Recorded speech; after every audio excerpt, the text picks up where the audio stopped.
Turning the song. It's on. Okay. Community Architect Board of Order. Okay, you have the roll call, please, Ms. One. Susan Ballard. Here. Hal Baltrup. Here. Wilson Borden. Here. Robert Campbell. Here. Gary Headley. Here. Philip Lim. Here.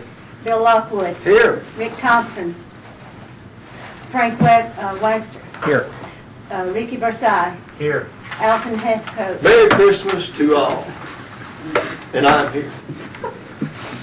Stephen King. Here. Yes. You have a floor. Thank you, ma'am. Before we acknowledge our guest, I want to acknowledge Frank Wapton. He's our new architects member for West Tennessee.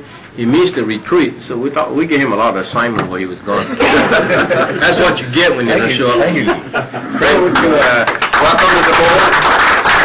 Would you like to say a few words about your background, who you are? I'm, again, Frank Wagster. I'm a partner in TLM Associates in Jackson, architects and engineers. And I'm sure you that have been here a meeting or two know Dennis Henderson. He's a partner with me in TLM.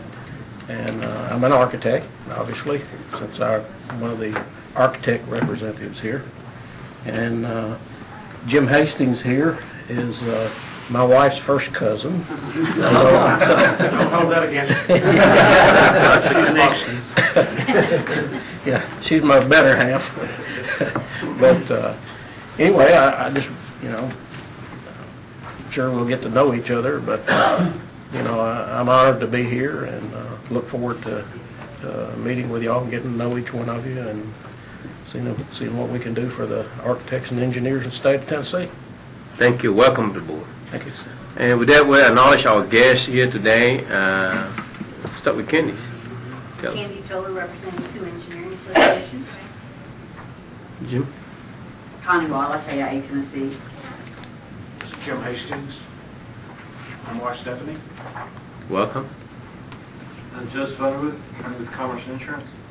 Welcome. Gary Farley, Commerce Insurance. Welcome, sir. Gary West, Assistant Commissioner for Commerce and Insurance Fire Prevention. Welcome, gentlemen. I think you'll be on the agenda shortly, right?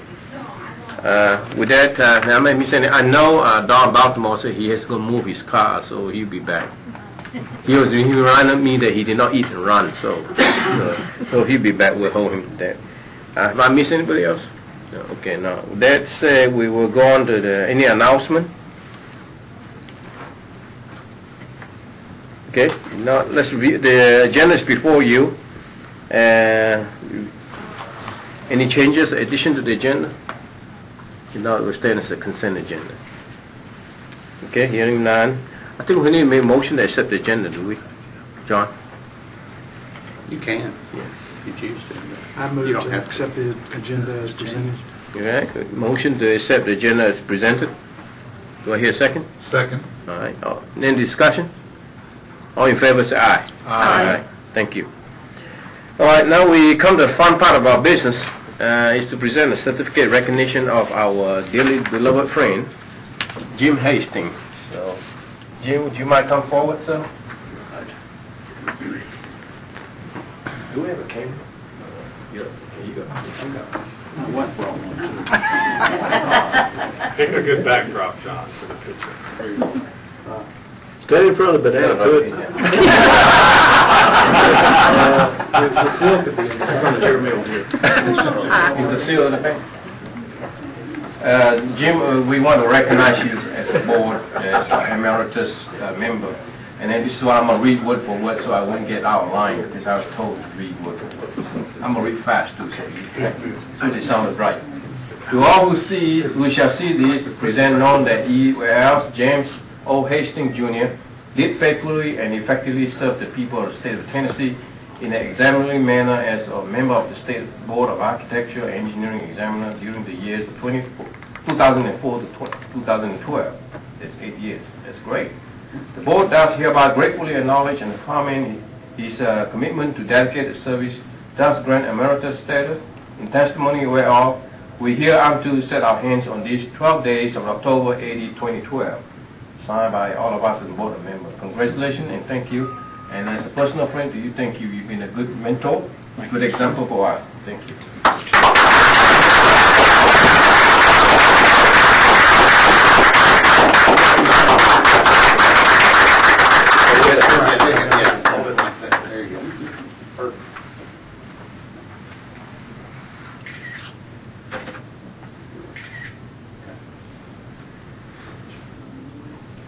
No. Thank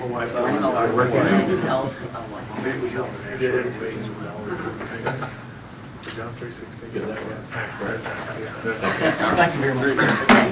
You want to say a few words to it? Just a couple things. This is the best job I ever had. If you could adjust to double my pay. But I do respect the board very, very much, and it is a wonderful board, and I think it does a great thing for our state. And so I just want to thank all the other board members, and the staff is outstanding. Wanda, Rob, John. So thank you very much, and Godspeed, Merry Christmas. Godspeed.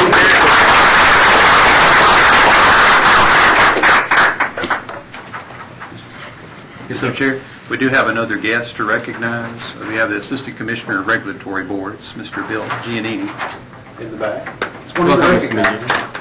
Thank you. Sitting on banana pudding. Smart man. If you sit by, just don't sample it. I'm gonna take what's left home, so you leave that alone. Okay, next, you should have the minutes of the October meeting, and if you have a chance to read it, I need a motion to accept, to accept the minutes. I would move to accept the minutes as written. I second. Okay, do I have any discussion on the October minutes? Hearing none, and all in favor say aye. Aye. Thank you. So that's accepted. Okay, staff complaint report, John. Okay, I don't know what page it is on your iPads, because I don't have an iPad, since we don't have enough. But at any rate, it's under the title Complaints for Board Decision. These are all complaints where the respondent was disciplined in another jurisdiction. The discipline was less than a suspension or revocation, so in accordance with board policy, we issued a letter of caution and recommend closure. Okay, I hear a recommendation for closure of those complaints. I hear a motion to make that. I move to, as recommended, and for closure, those listed. We hear a motion. Will I hear a second? Second. Okay, any discussion? Hearing none, all in favor say aye. Aye. Thank you. With that, I could kind of scroll up and down. I'm no electronic guy here. So next we have is Mr. Gary West, Assistant Commissioner, and I think he brought a lot of people here to join us to discuss about the marina design issue. Gentlemen, come forward, please. And John, you want to give a little bit of background? We need to summarize it, or we're just going through it? Yeah, prior to the meeting, I handed you some paper copies of correspondence. I didn't provide this originally. I wasn't sure if you needed it since you've seen all this before. But this is just correspondence that began with a letter from Ernest Bowles, who's an engineer with the Clinton Utilities Board, expressing his concerns about electrical design for boating marinas. And this is in regard to some electrocutions that occurred recently, earlier this year. And you see the correspondence there. We sent a letter to the State Fire Marshal's office requesting their response on this, which we received from Mr. Gary Farley, which you reviewed at our last meeting in October. And at that meeting, you requested that we invite some representatives from the Fire Prevention Division to come and address the board about, I guess, what's being done to ensure the safety of marinas in the state. And I believe y'all wanted to address the involvement of engineers, perhaps, in that process, and what efforts we could make to assist them in ensuring the safety of marinas. So that's the background for the discussion. All right. Mr. West, I'm going to turn it over to you. You maybe tell us what went going on and see how we're trying to answer whether make sure that under this type of design that make sure the engineers are involved so that we're not having another hazardous situation that's happening. Sure, and I want to say on behalf of the State Fire Marshal's Office, the Fire Prevention Division, that we appreciate your concern and assistance as we move forward in addressing these issues. In our division, it's very important that we have things across Tennessee that we can make safer safe, and it's a huge priority. This was a tragedy that happened July 4th, and since that time there was a couple of other things that happened.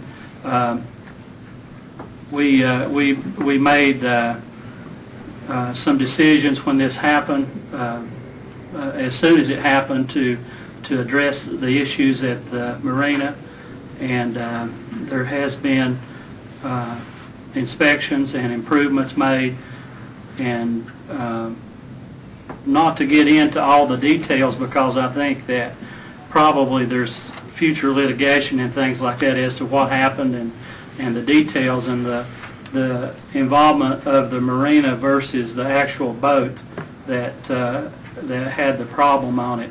There was some concerns there. But I guess what I want to say to you all is that this is a big concern of ours too. And when this came up, we've set up meetings and had continuous meetings with the TVA, with the Army Corps of Engineers and others, and actually brought in the Marina Association as an industry to help us address these problems. There's a lot of, it's a little bit difficult to deal with this situation because the property owners in this case is the TVA and the Corps of Engineers. It's federal property, which we have limited authority on.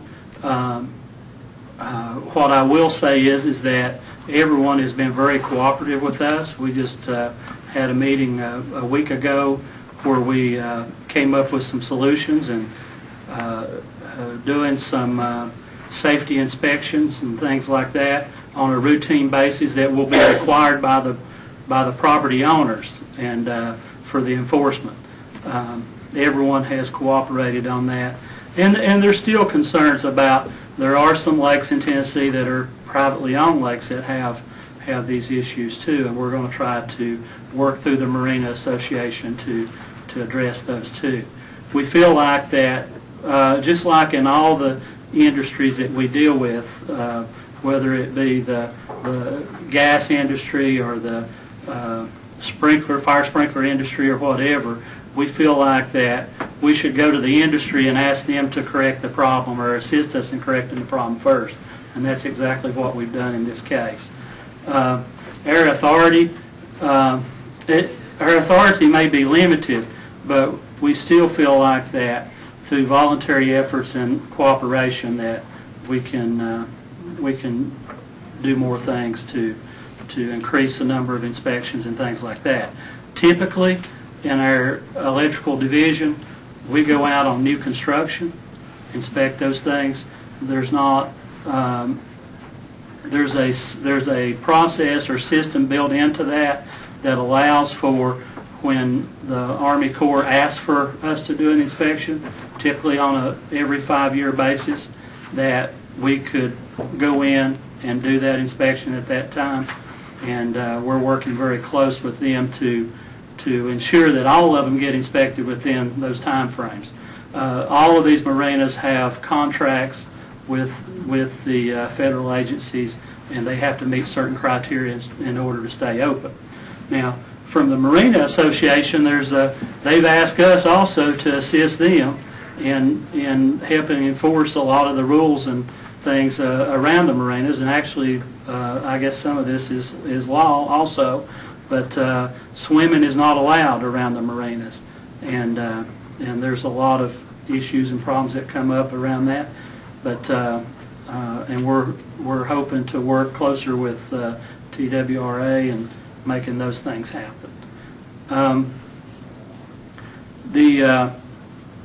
I think the important thing here is, and it's a real tragedy, and I think that the problem in the one particular marina has been solved.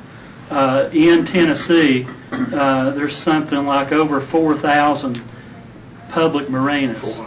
400. I'm sorry, 400 public marinas, but over how many thousand? 33,000. 33,000 marina units itself. So there's a lot of them, and to get around to these and to 33,000 slips. 33,000 private marinas. Private. That's like your, see, we also had a death after this in July on a private dock also. Same scenario? No, different scenario. The first scenario involved a boat. The second scenario did not. But was it an electrocution, I guess? Yes, it was an electrocution. And the details of that are details that, you know, that I can't talk about, or I don't know actually firsthand, because they've been investigated by law enforcement and things like that. So we need to address not only the public marinas but the private too. And as you can imagine, the public marinas are set up so that you have you have a store and things like that there. Some of them have restaurants out there, and then the individual slips all typically are metered. So it's almost like having a miniature distribution system. And one of the problems that we found is that the members of the association seem to do a good job in getting permits whenever they make changes. But there's a lot of, well, at least some marina owners that will do electrical work and things and not pull permits to do that. And we chase those things all the time. We have sometimes contractors involved, and we report that every time we find that out to the contractors board, and there's action taken against those people for it. I'm open to suggestions. I'm open to things that we can do to improve the safety around marinas. The fact of having plans review is a little bit more difficult because in anything that we add to what we do now, we have to cover the cost of that somehow. We have a large plans review staff now, and we're putting out, as I hope you all see, that we're doing in the last several years. We've been doing much better in doing plans review, and we're basically running a production line now to meet the needs of our customers. So adding things to that is going to add additional costs, and the feasibility of being able to do that with the property being federal property is another question that we would have to go through. It would have to be a voluntary program, and somebody would have to pay for it. So, but I am open to suggestions, and the fire marshal's office or electrical section is in what we refer to as our contract inspection services. Our residential inspectors and deputy electrical inspectors are all contractors for us, and so for the most part I think they do a great job, and we've got some people who are highly trained in dealing with marina problems, but we have a lot of our people who are not specialists in that area, so that provides a challenge for us also, and we're trying to address those issues too. Ricky? Everything you're saying is very positive as far as the inspections and talking with the marina people, and that's very much appreciated. The thing that this caused us to do when we received this letter is look at our guidelines on what requires design by design professional, and the marinas are at odds with what we require of buildings that people can occupy. Our guidelines or rules say that if you have more than 20 amps of circuitry, you've got to have it designed by a design professional, and so you can go into it. You know, this could be a tenant space, and if you just add a couple of circuits, you've got to have it designed.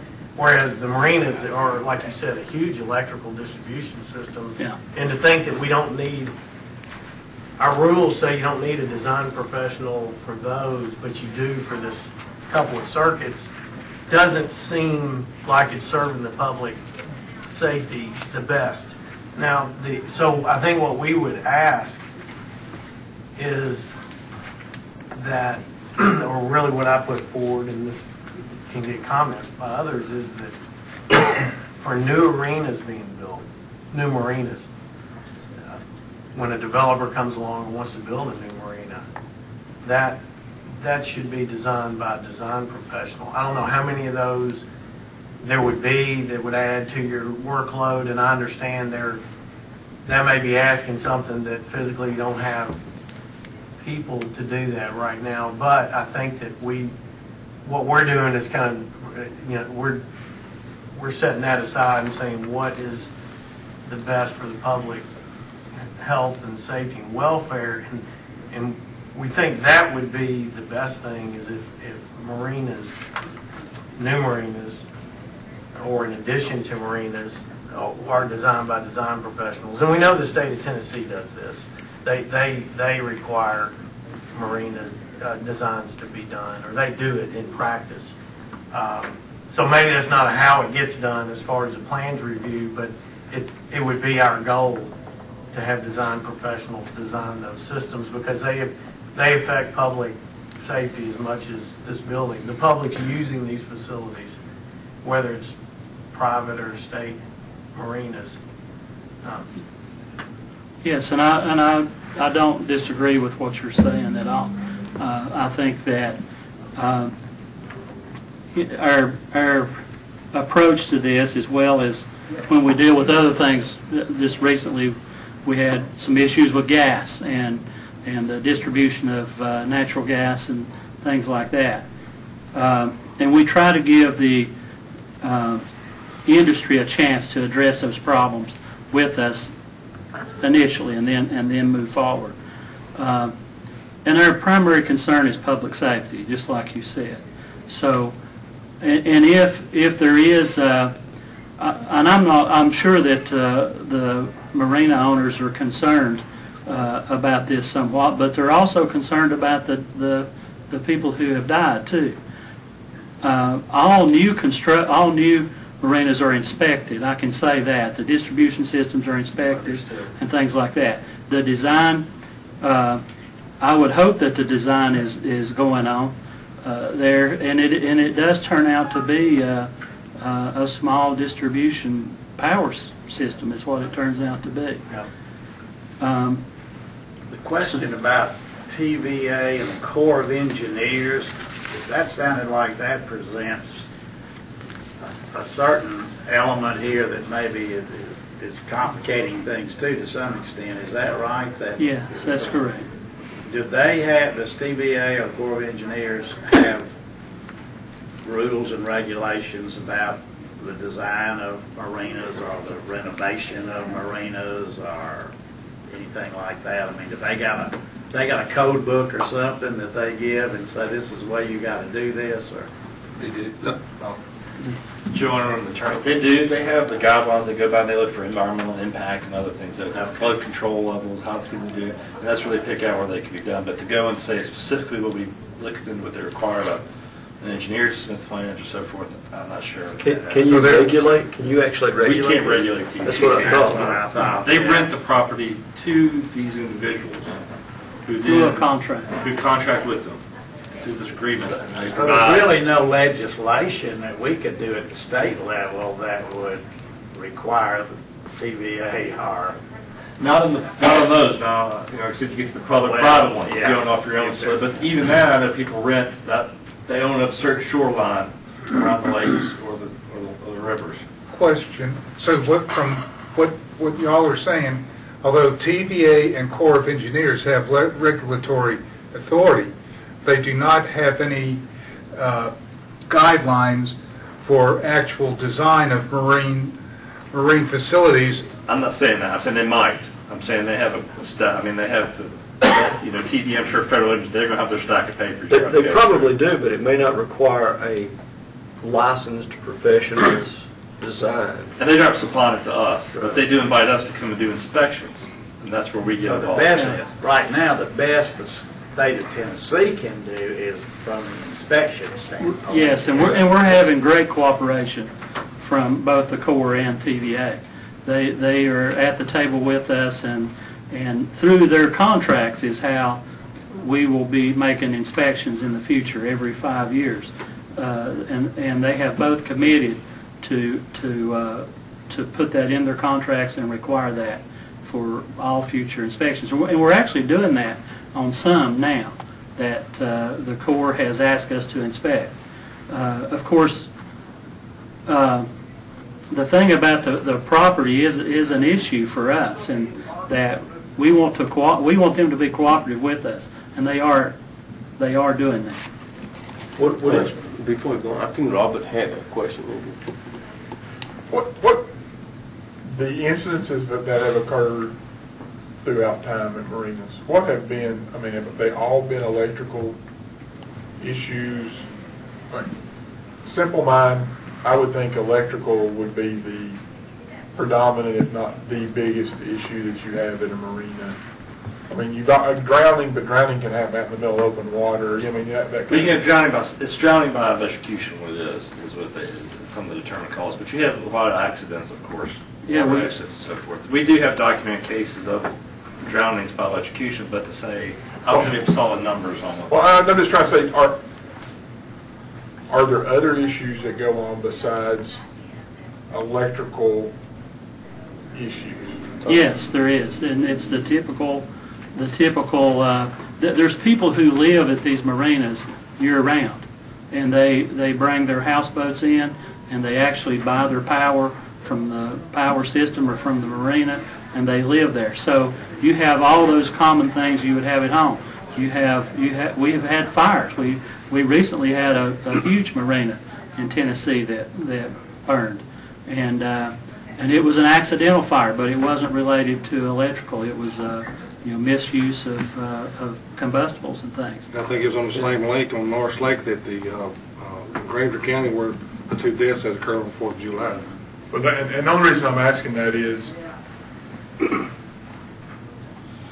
I don't want to create a morass of things. Did I use that word correctly, Ron? Yeah. That's what you put on biscuits, isn't it?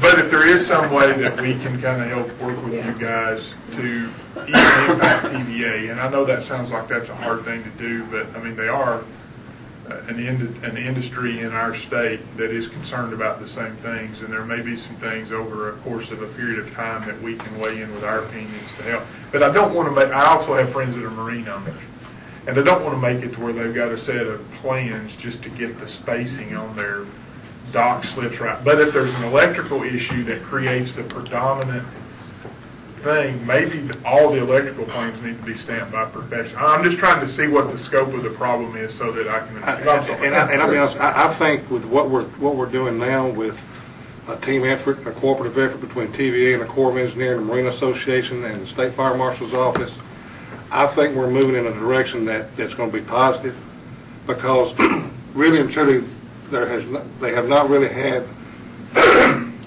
inspections like they should have had for safety inspections. I think in their contracts with them holding their feet to the fire and having these safety inspections, I think it's going to save people's lives down the road. I think that's a positive way of doing it. Okay, Yeah. Relationship with TWA and TWA. Yeah, there has to be that enforcement. There's stakeholders involved in enforcement there too. The marinas, if we look at the problems in Tennessee, dealing with fire and electrocution and things like that, it's tragic that we have something, and it's unfortunate that we wait until something happens before we address it.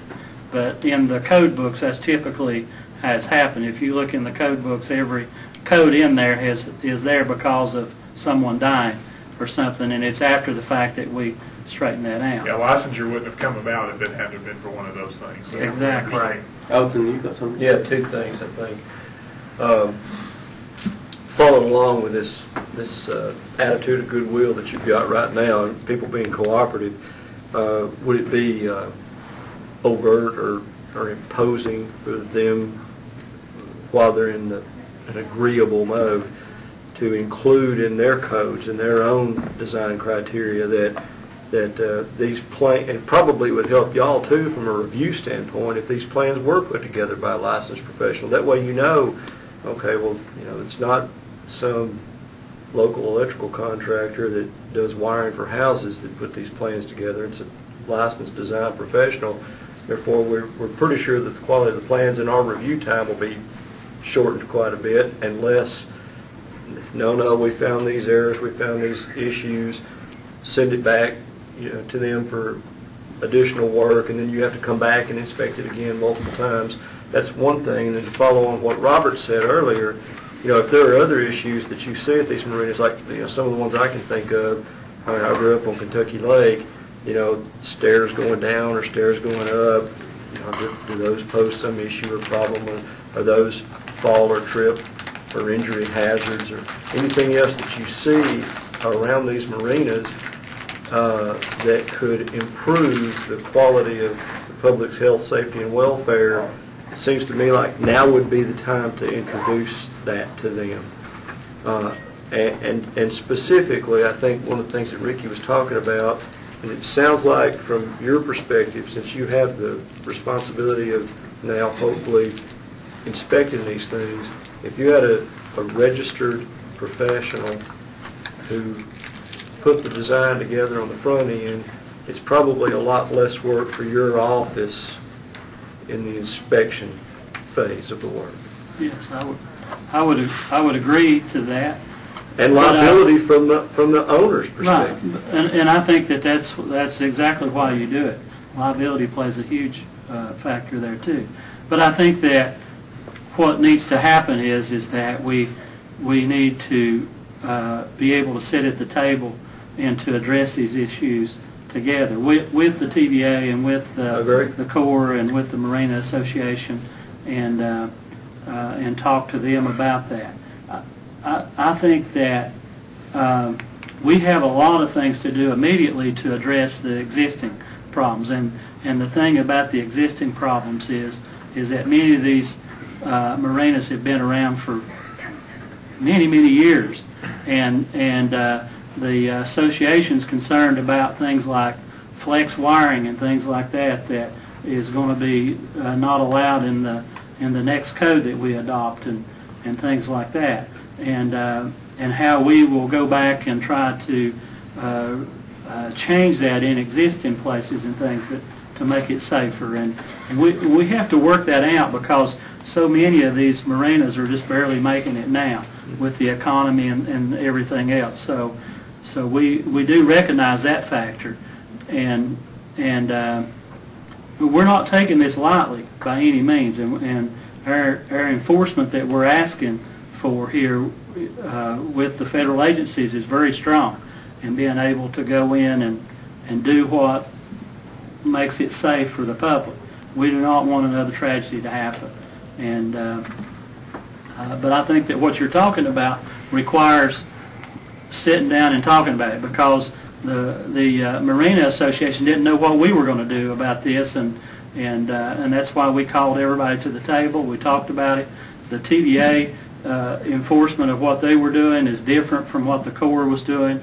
I think we're on the same page and agreeing to that now.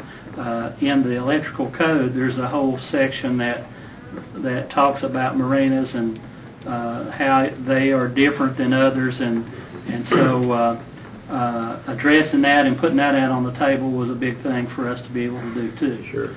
One of the things in the 2011 code, ground faults are going to be required in marinas, where in the 2008 code they're not required right now. So, and the most expensive ground fault is around $24,000. So the Marina Association is concerned about that coming on board and having that cost added to it as well. Some of the other concerns they've had were of how much we're going to charge for a safety inspection. You know, and the way our rules set up right now, there's a Cordell Hull, I think there's a marina up there that I think is 556 slips. It could be that permit, and this really truly would be too much for a permit. It would be about $14,000 for a permit. You know, and to me that would be too much for that business to have to endure for that. But we got to work those things out to try to be friendly and to get things done reasonable and get things done safely. Sure, that makes sense. Ricky. And I think maybe it's a goal that some amount of time, 5 years, 8 years, whatever it is, it could be a goal that when somebody, I'm assuming they have to get a building permit to build a marina. When they go to get a building permit, they need a set of stamp plans. And maybe that's not today or next year or whatever. Maybe it's on out there, and hopefully they'd have less insurance costs with that. Because I think about the things that our state has done regarding seismic. What we are requiring building owners to put in buildings now, when you put in pipes and ceilings and walls, you've got all these extra things in there to hold it up in case the building shakes so it doesn't fall on people. And then to think that you've got marinas out there people are living in that don't get the similar design attention. It doesn't make sense. And I understand there's some economic things that happen. So I would add structural systems to what you're talking. It's not just electrical. You've got people living under these things, and they have, they've got structure that can fall on people, and you mentioned the fire protection and the fire. What we require in buildings of sprinkler systems when you just have paper or cardboard, and now we've got boats there full of fuel that are under there. When you talk about fire hazard, it's a lot greater fire hazard than we have in most of our buildings that where we require sprinkler systems. And so I think the state has been correct, and they're kind of looking at that whole system, whether that needs to be sprinklered or what do we need to do to help with fires. So I'm thinking long range, that it would be nice when we sit down and talk about these things and think about eventually when we get a permit to build that we have a set of design plans for marinas. And there's one thing that I'd like to add to what you just said too, is that the marina is one thing. You got 500 houseboats there. It's like having 500 houses. Right. And the problems that, if you look at the problems that have occurred in Tennessee, it's not necessarily been the marinas. It's been the houses that have been attached to that. So, and we don't have an inspection means of that now to go in on someone's houseboat or into their property to inspect those things. And those are the cause of many of the problems also. So that's another difficult thing. It is. And how do you regulate? I guess that's something different than. And how we regulate it now is that we would ask for voluntary inspections. We would ask to allow us to give them a voluntary safety inspection. And I could see where you're saying that's kind of the marine industry's. That's their challenge. That's their challenge, is the boats. Yeah. To make sure that they're not a danger. Well, there may be a reasonable break point to that. Yeah. I mean, the boat manufacturers themselves have to be held accountable for what's built and constructed as part of the boat manufacturer, and then the marina would be responsible for everything up to where they hooked into the boat. Well, it's no different than having, if you have a home and you have somebody that's unlicensed electrician come in and do some wiring in a home, and they don't do it, they do it incorrectly. It'd be no different than having someone come on a boat and do the same thing. You've got the same problem, but it's on a boat. You're right. You're right. I guess getting back to the marinas, the residential and it's kind of a little bit. The house is a little similar to a boat, whereas the marina is a bigger type system that we would think. But with a boat, it'd be just like a house. Most houses as they're built have at least 3 electrical inspections, before the house is permitted for occupancy. I think boat manufacturers are somewhat the same way. They go through a regulatory review process as they manufacture these things. So, again, they're held to maybe a different standard than the marinas would be. I'm not sure, but yeah, the new boats are. Good point. The new boats are. Well, I wanted to just follow up a minute on Ricky's conversation because I'm a public member of the board. I'm not an architect or an engineer, either one. I just get to ride around on my friends' boats that are anchored at marinas, so that's great. But I am curious, if I want to go build a 10,000 square foot office building, I got to have some plans and go down and get a permit, and then they'll inspect, and then eventually I'll get a certificate of occupancy, hopefully. Do marinas, if somebody wants to build a new marina, or if they wanted to renovate the one they have with all new roofs, or add 15 slips or whatever, are marinas required to get building permits? Do we know that? I mean, or can they just go kind of do what they want to do? Well, I understand it is, and that could be, Joe, you correct me if I'm wrong, but I think if it's over a certain size, they have to have a They do permit. have to They do go have get a to. building permit. If it's under a certain size, they don't have to have one. Okay. But any change in electrical service would require a new electrical permit. Right. And that's where, if they're expanding it, adding SIPs, they'd probably add more meters, so we'd have an electrical permit. Okay. I don't know about the To building. follow up on Wilson's question. Okay, I know of a marina near where I live down in Tullahoma. They've got a restaurant connected to it. Go from shore over to the walk to the restaurant, then from the restaurant you can go either direction to the slips or over to where they're fueling. Now you've got a commercial building that floats, but that you would think that building would have to have a set of be designed by registered, by professionals, and have a building permit. And especially since it's a restaurant, it's commercial, so you have the health department involved now with inspections. So that's what's little flags going up about where the design, and you're saying you're going out for look on inspections now. You send an inspector out there and he walks around and is looking at stuff, but he has nothing to compare to what was intended to be. So the inspection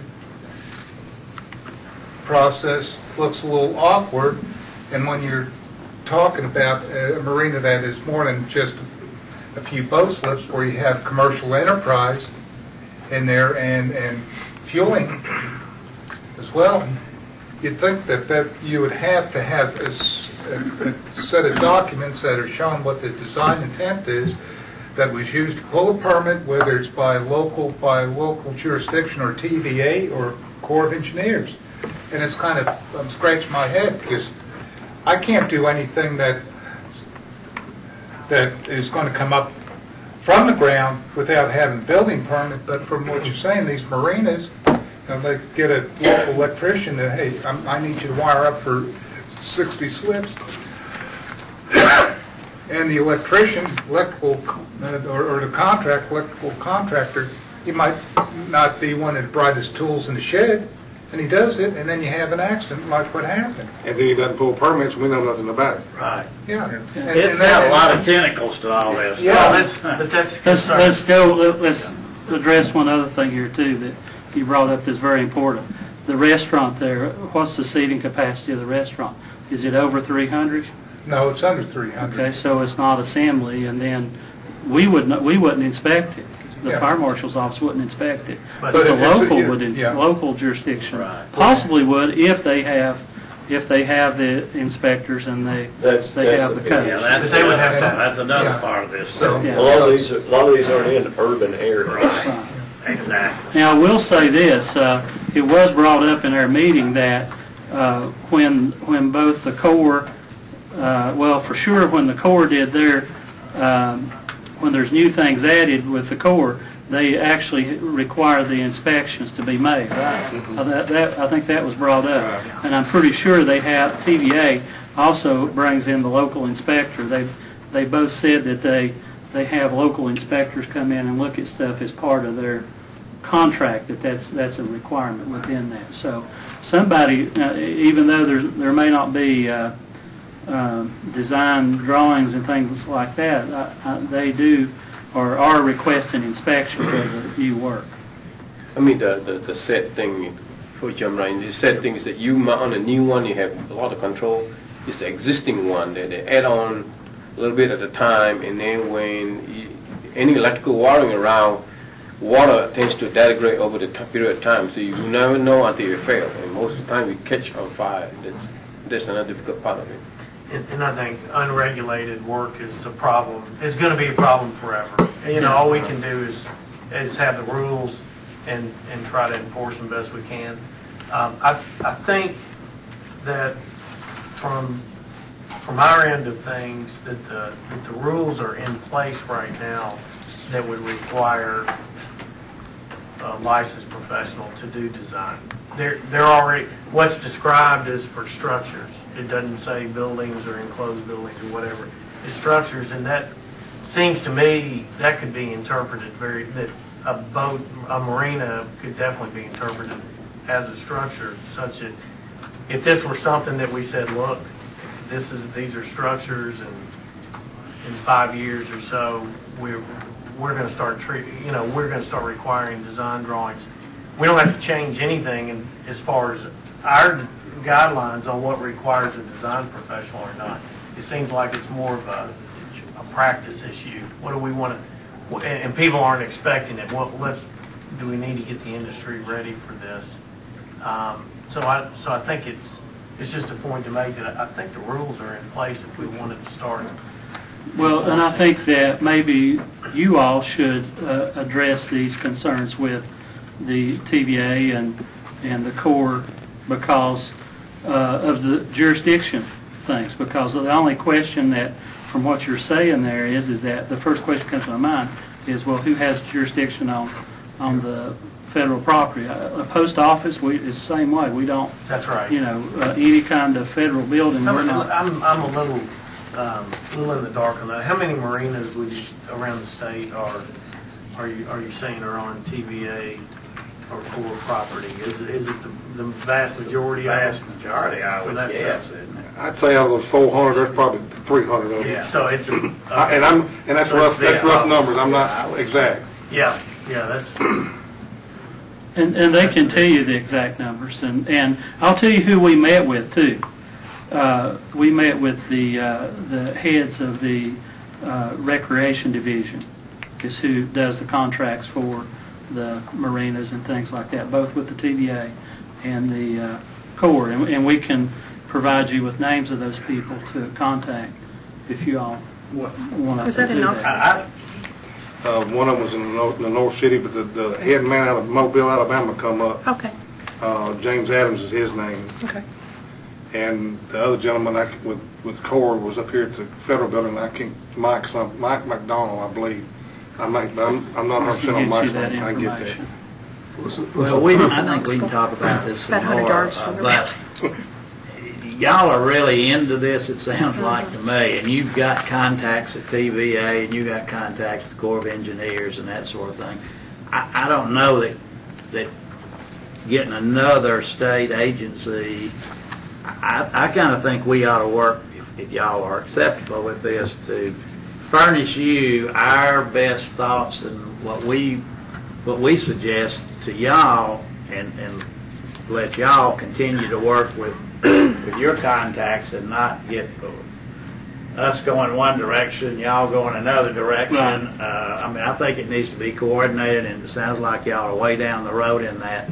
So I think we need to support and maybe John can work with your staff and things to see what would be helpful in the way of getting to this point that Ricky was talking about of eventually getting this problem solved. And it may be a 5 to 10 year problem before we get it solved, but it's got to start somewhere, and it sounds like y'all have started. So that would be my thought on this. but isn't it, what I'm hearing is that you guys, based on our rules, y'all can require a set of plan that has been designed by licensed professional. Under our rules, you can do it now, correct? I guess the exception is if it's federal government. Right. Well, if we required those plans, just say if we did request them, who would review them? It could be like an exempt jurisdiction. But we don't have anybody to review them. We don't have plans reviewers set for this, and the electrical inspectors aren't trained to review plans. No. I mean, it would. See, that's the case. We're kind of understood. down the road. What we've got to look at it from the public health standpoint. Right. That if there's a need to have reviewers, we need to have reviewers. I mean that. And currently under our review plans is not set up to review marinas. Understood. That's why the time guideline, but we can't look at it and say, well, it would be safer, but we really can't afford that. And the approach to German Creek, the one where the accident was, they have employed an electrical engineer who's also a DEI in another jurisdiction redo this place, and working with him to do the plans, we work with that, but the plan review, that's very technical. Some of our, like I said, some of our inspectors are very aware of marinas, some aren't as squarely skilled in it, and then to add them to be plans reviewers is not. No, I think what we'd be talking about is taking basically what are building reviewers, and they would add marinas to their caseload. Right. And I don't know how much we're talking about that would add a year if you're talking about Yeah, either new but the cost, when you look at life safety, is something that the cost can be worked out. Yeah. And I don't think the cost is making this prohibitive at all. I think that safety is way above that. But to get to that point, then we all have to work together to. I think so. To go there. And maybe an equivalent is the federal government, even when they build a building in the state of Tennessee, they may not, the state may not have jurisdiction over that, but they still require design professionals to design. Because the facility is in our state and our citizens use it, could not the federal government delegate review of the structures to us? I don't know. Let us review the plans. I would say this, in most cases, in what we've seen in other occupancies, but I don't specifically know marinas, but in other occupancies, the federal government guidelines are more stringent than their state codes are. I agree. But who reviews those? There are federal reviewers of those plans that review those. And for example, like the post office, I think that the Postal Service contract, if they contract a building, or if they rent a building, then local codes would oversee that. If it's a actual federal building, then it would fall under those federal guidelines, and they do that. But I'll say this, even in those cases, we have been invited in many times as a courtesy and to assist them in making sure it meets the codes of our state and things like that. So I don't think that that's an issue at all. The cooperation between all the federal agencies is great. I think that they are willing to do anything we ask them to do. So maybe the point there is that the TVA issue is maybe a complication, but it's not. That's a topic that is also addressed in a lot of buildings. Would it be accurate to say that the biggest stick you guys would have would be those contracts that the marine owners have with whoever they're, whether it's a state-owned lake or federally owned lake, or that would be the way that would ensure that all, because, I mean, if I'm looking at it from a marine owner's standpoint, and we know things happen this way all the time, if I've faced the possible loss of my business, Right. and that's really the only contractual relationship that's out there, isn't there, is the one that allows the marine owner. I mean, you guys can, and we can scream and yell and jump up and down, but they're going to continue to kind of go, do this and do this kind of thing. And so if that's in the TVA regulation, when they sign a contract, that any addition you do has to be signed by a professional engineer or what, and that's poor language. But is that the biggest stick in the room? Is that what I'm hearing? That is, and that's kind of where the 5-year inspection is coming from. It's not from a state law or state rule case, because ours is just if you pull a permit or if you do work, then we go. But their rules or their contractual agreement with the Corps to get that area in the Corps and or with the TVA requires that every 5 years they have this done to make sure it's adequately and safe. That's the enforcement, and we're now being invited to help them maintain that, to make sure. And the biggest stick, you might say, is the power companies. Well, they're going to be able to get their power. Well, see that, and just to be honest, and I know Mr. Bowles, and he's a great guy, but I just wonder why in this instance, the letter that we got, that he has this local authority, he has the ability to say, I require something more. Yes, he could require the plans. I mean, he could, power company, if they wanted to look at them, it's their power. If they felt right. they could do it. No. But when RDEI's in the middle of it asking for it, it's the kind of situation is we really didn't have the authority as a state to be requiring that marina to provide us. Which is true and not true. For the utility, public utility, is that we stop in the meter. Anything 600 volt below, which is a National Electric Code, is regulated by your building official as authority having local jurisdiction to control things. The power company can certainly stop at a transformer and not supply, but we will not hook anybody out unless we see a final inspection. If the green ticket is not there, we will not hook it up. That's the rule. And that happened at German Creek when Right. the power company said, would y'all want to turn the power on? We said, we're not really comfortable with it as it currently is. And the power company said, well, we're not going to give you power. And then the owner of the marina started working to get it done. I mean, Right. there's been a cooperation with us and the power companies and so power suppliers. Yes, the yes part is that we have authority to hold as long as we can, and the no part is that if they, whatever reason, the code inspector go out, inspect, give him a green sticker, we have to provide power to them. But is that a Memphis Light gas No, rule? this or is that this is a public utility rule. Proper utility rule, but we don't oversee the utility. I mean, that's, Right. You guys don't see the utility, but you guys have, to me, I think the local inspector is one. If you read Mr. Glauer letter carefully, he's having trouble convincing the local authorities, hey guys, you need to do a little bit more inspection before we can actually hook it up. But of course the liability, if it's new, if they put a green sticker in there and the power company come on, turn on, and the house caught on fire, the power company is not responsible because we say that we have seen a green sticker, you guys good to go, but the contractor is the one that gets involved. that's the contractor. He's the independent. He's the one on the liability there, and that's who should. But I think the key thing is that, I think if you read his letter, that he wants a little bit of bone where he can reject this. But under the state law, we are not allowed to refuse power services to any citizen of this country if they're properly inspected. You spoke of something in the local, in the letter that Mr. Bowles had sent. My DEI, my deputy electrical inspector, was something about marinas, and Steve wanted, he had been asked about marinas.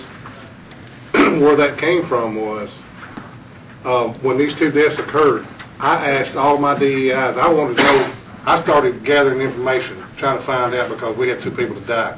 I asked for the marinas to find out how many we had. I couldn't find out how many we had, and I thought, well, what better way, my guys to know, give me that information, and somehow that got misconstrued into the letter from Mr. Bowles. So that information was trying to get information to help me to know how many marinas were out there in the state. What was the impact?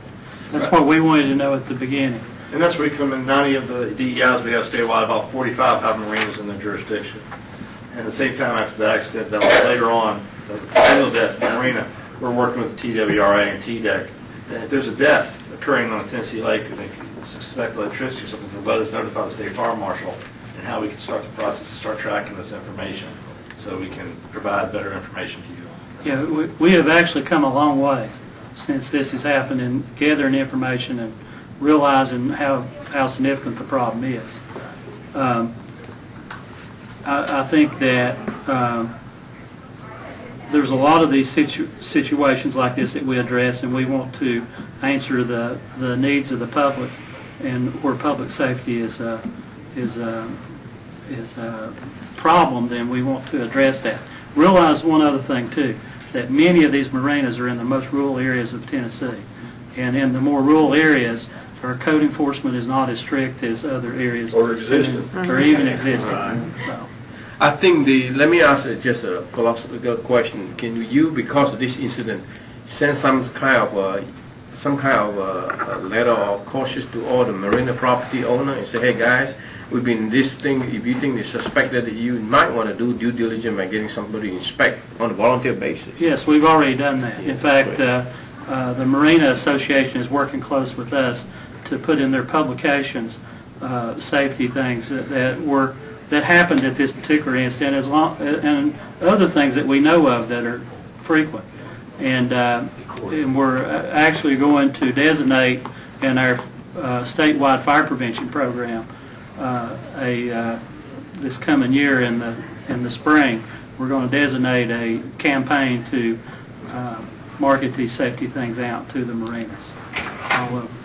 I think your last point was a great one, the rural areas, and it just makes me think it should even give us more incentive to get this design done by design professionals. I mean, buildings run into the same thing. In rural areas, they are not looked at as closely as they are in populated in cities, and it's and there's I think it's even a greater need to have a design professional involved there.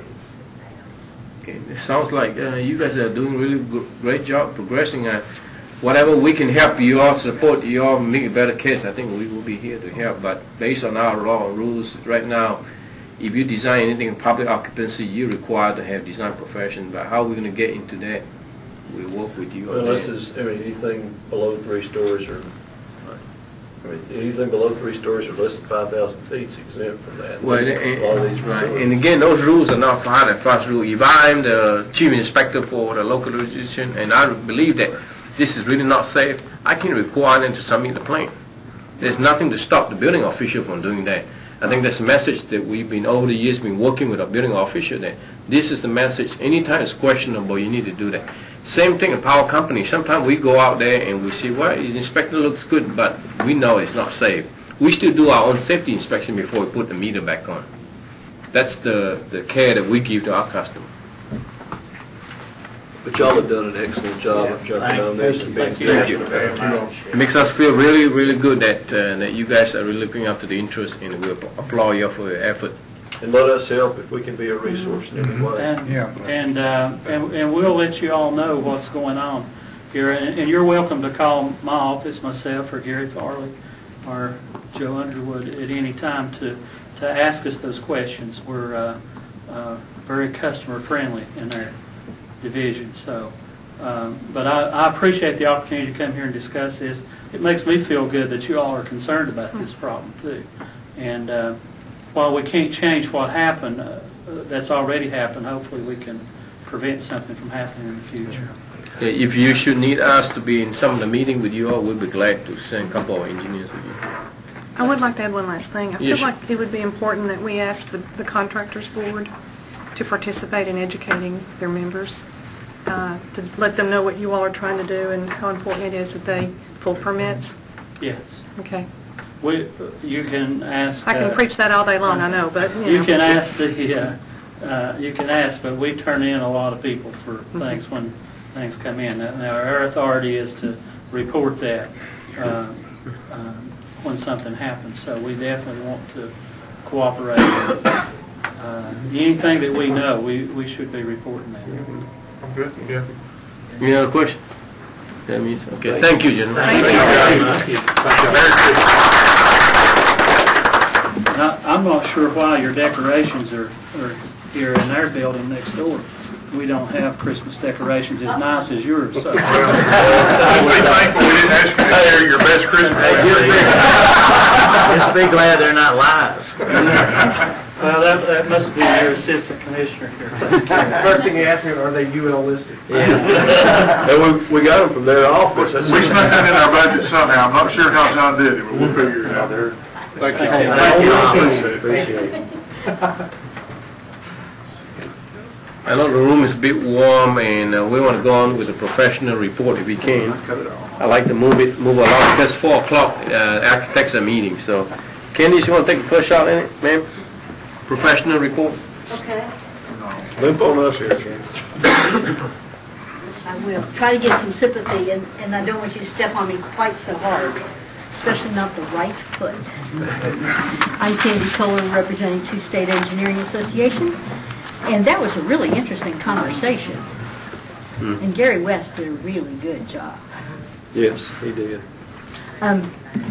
Well, as you know, we're going to have a new legislative session starting January 8th with a whole lot of new legislators, which could make life interesting. And I'm not going to go on the record and say anything I will be embarrassed about later, but we don't know what's coming down the pike. We're having some seminars, and one of them is on the structural issues related to the Music City Center tomorrow here in Nashville. And then we've got some others tomorrow morning, and today it was in Knoxville, and Friday it's in Memphis. We're going to have Engineers Day on the Hill on March the 5th. You can mark your calendars, engineers, and we'd be delighted to have architects, and you, Wilson, and you, Susan, too. I don't know that I know that as far as the Industrial Exemption Committee. The president is looking around for another chair. I know that Steve had a meeting in September. I couldn't be there. I don't know what went on there. I got a this level report on it, but I don't know where we are as far as that's concerned. I do understand that Dan Whitliff, the NSPE president from Texas, said that when they tried to remove the industrial exemption, they found out how challenging it was. From what court? Where did the opposition come from? Steve had better answer that The question. opposition just came from the lobby of the industry and the money they can put behind something to fight it. He was very... Which industry specifically? I don't remember. I don't think he said. It's Okay. just in general. He actually was very pessimistic about our attempts and said you just need to know what you're getting into, and it's a long, hard battle. And he shared his experience in Texas, and it was several years, and they got nowhere. That's one of the reasons I think that we had advocated getting people like TVA and Tennessee Eastman, and some of the other large industries to engage with us in support of that. They both promote licensure. Alton, those are the very people who fight you on it.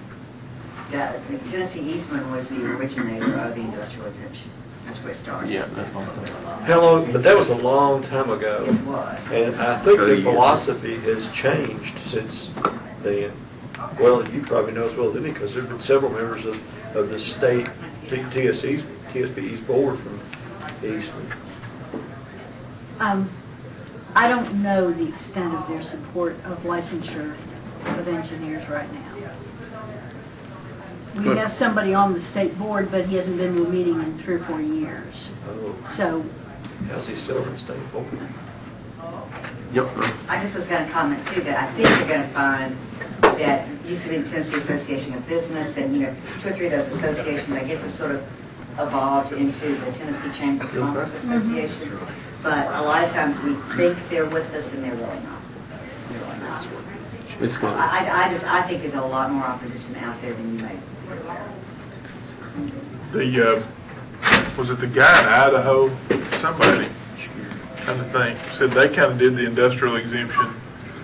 They kind of split it a little bit with industries to where they were doing anything in-house that was structural. I mean, what am I trying to say?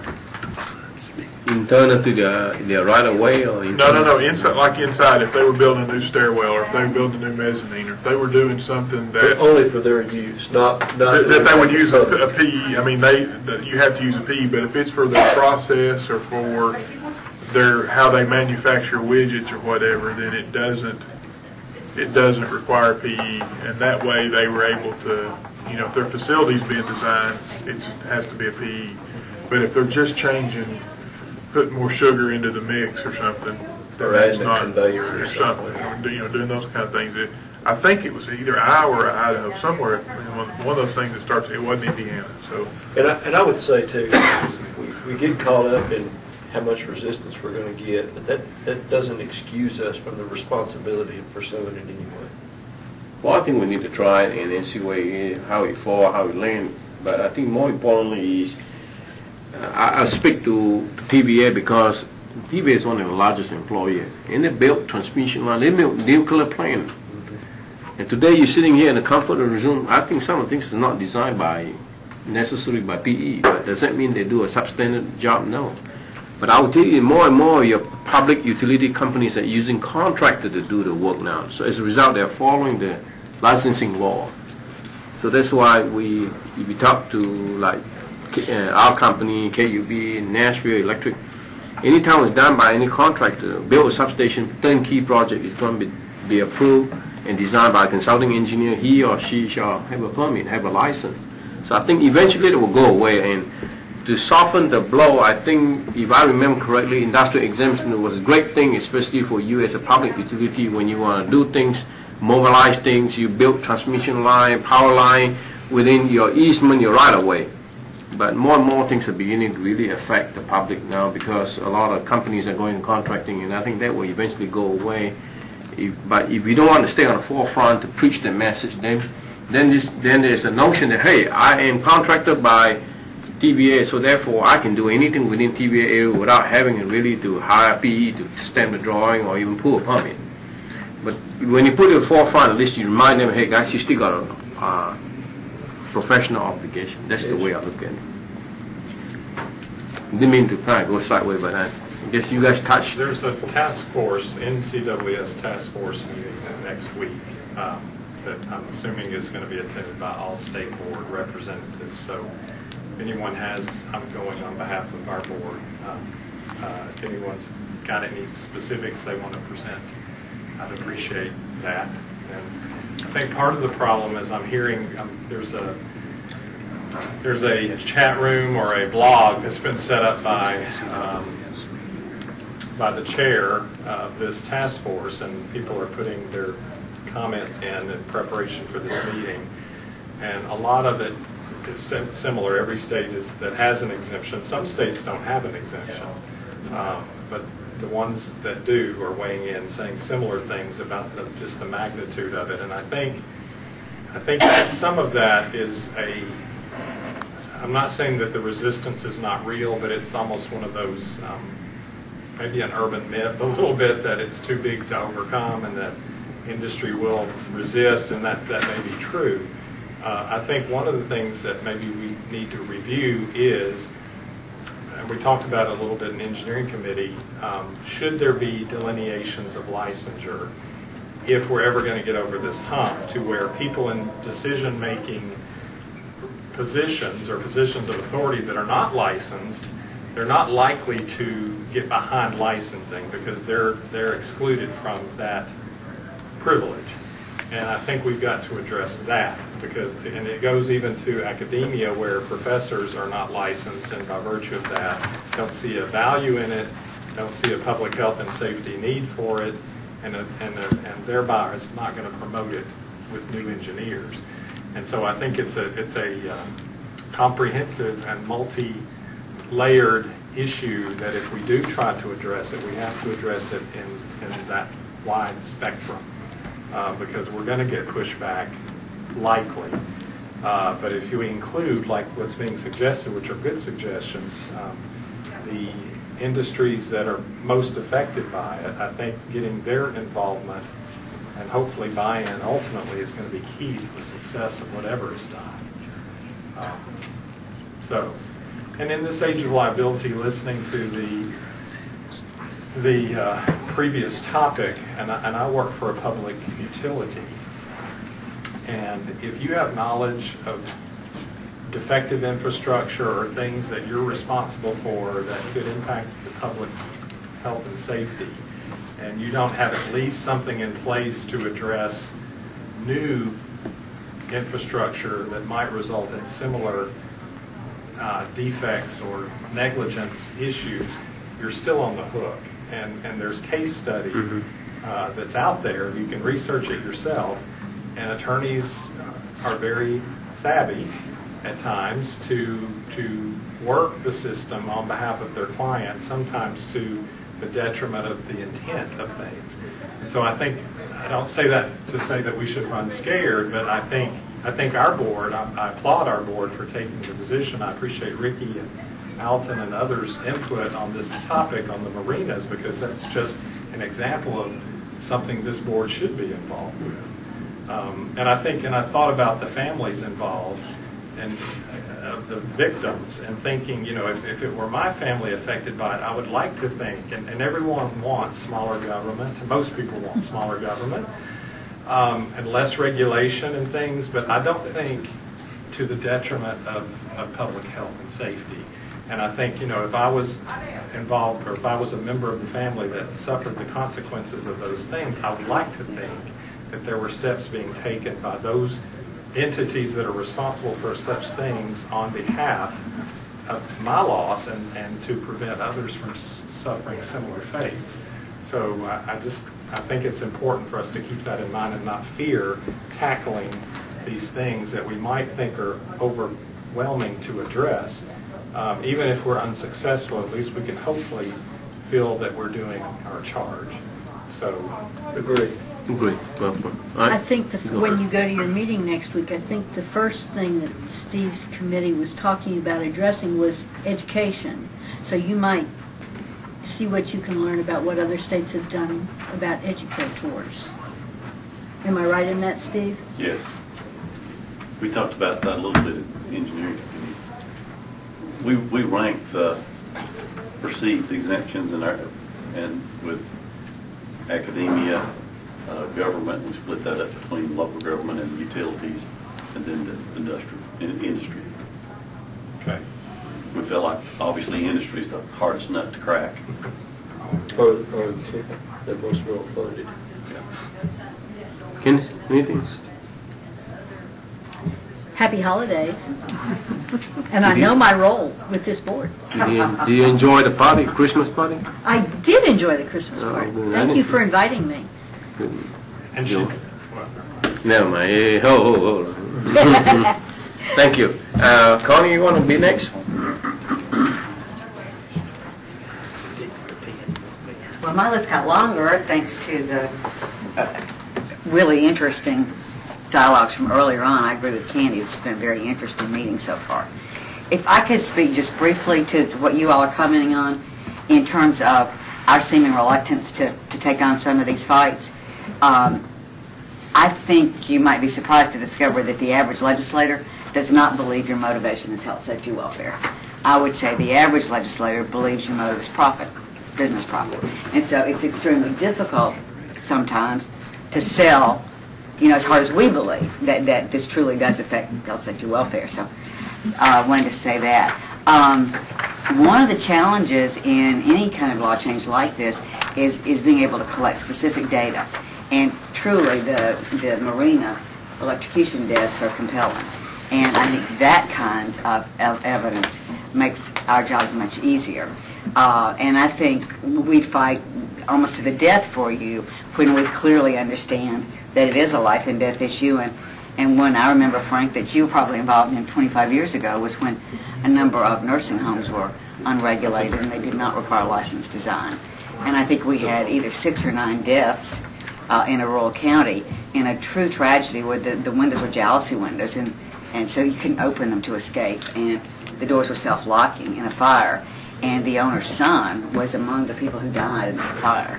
And so we did use that to create the licensing law that we have today. Though, it's much easier to sell when those are the examples as opposed to the more esoteric things. With that in mind, I can't remember if Vance Travis wrote to all of you or if he was just kind enough to write to Rick and me.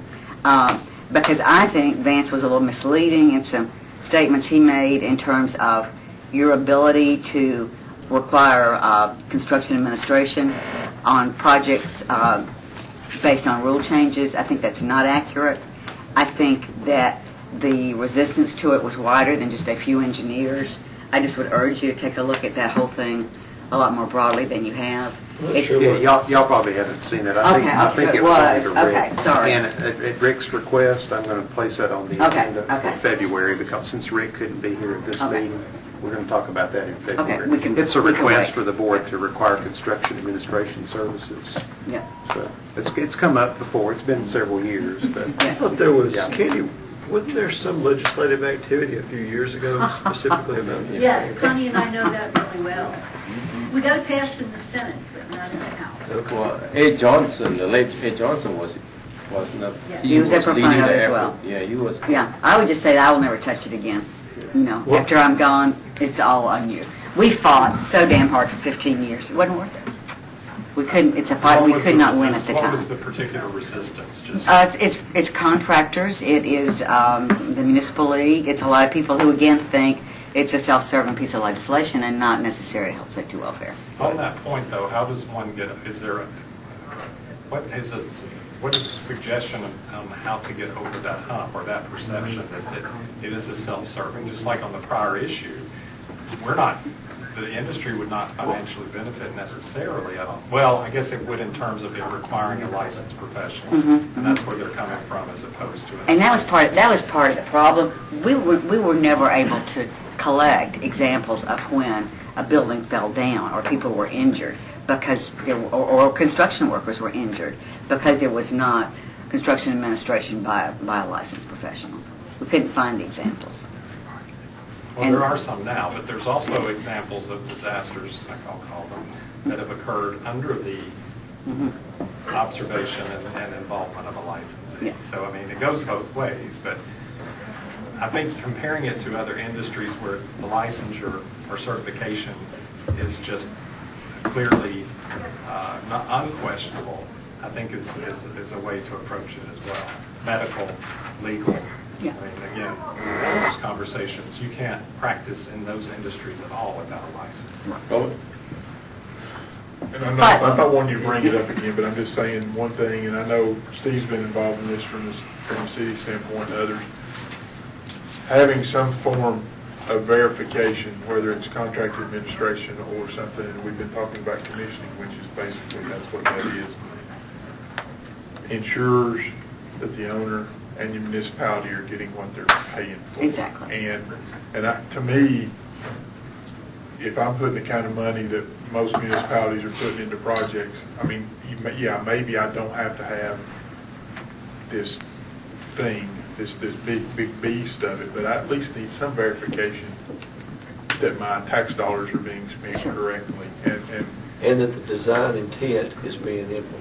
Yeah, but I mean, just from a sales standpoint, and I'm not trying to open that back up, but it seems that that's one of the things that a lot of people miss from, especially when you talk about the municipal league, was heavily against it. I understand why the contractors would be against it. I wouldn't want to necessarily be held accountable for what I'm building either. And I don't want to be held accountable for what I design, but I am. And, you know, it's one of those, but from a municipal league standpoint, I don't understand why you can't get behind at least the theory of wanting to ensure that what you're building or what you say you're building is sort of somewhat close to what you had on that piece of Well, and the paper. discussion goes into the the liability on that same point, the liability of the design professional. If they're not involved in the construction of their designs, then does their liability end at the point where their designs were accepted by the owner and handed off to another one? It doesn't. It doesn't. But see, that's another problem that kind of complicates this issue. That's part of every year when a consulting firm sits down to fill the form out for the renewal of their errors and omissions liability insurance. That's a big part of that. How many contracts did you have? How many contracts did you have with the limitation of liability? How many contracts did you undertake where you did not perform construction administration? Those are significant components of the determination about what your annual premium is. Wilson, John, did you say this issue is going to be on the February? Yeah. Well, we're going to discuss it today. Y'all are going to have to give me a whole lot more background than I know right now, because I don't know what you're talking about.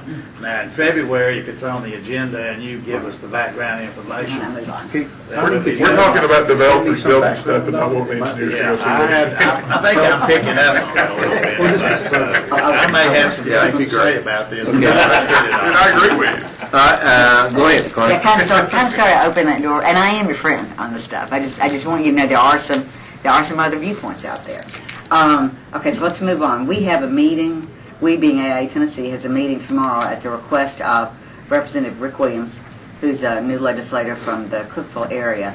He's invited us to come sit down with him because he wants to talk about, one more time, passing legislation that would permit the private leaseback deal.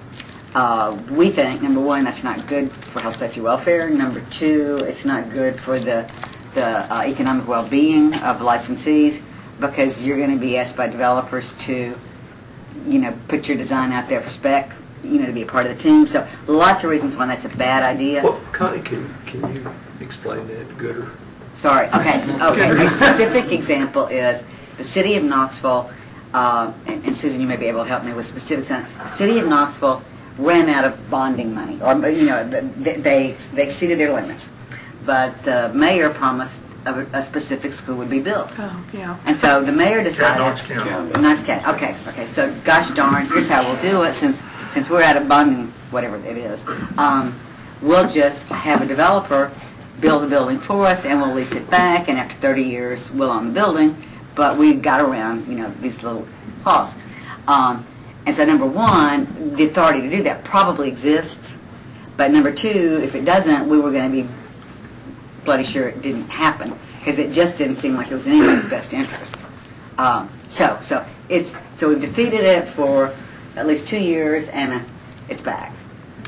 Can I add one more thing to that? Yeah. They wanted the architectural firms to provide a complete set of documents at no charge as a competition to be selected in that process. And it was To be considered for selection. Yes, to be considered for selection. So it It's the was. same process that the feds are doing on a lot of their things. Yeah, It's design build. And they want a rubber stamp school that they can put on any piece of property.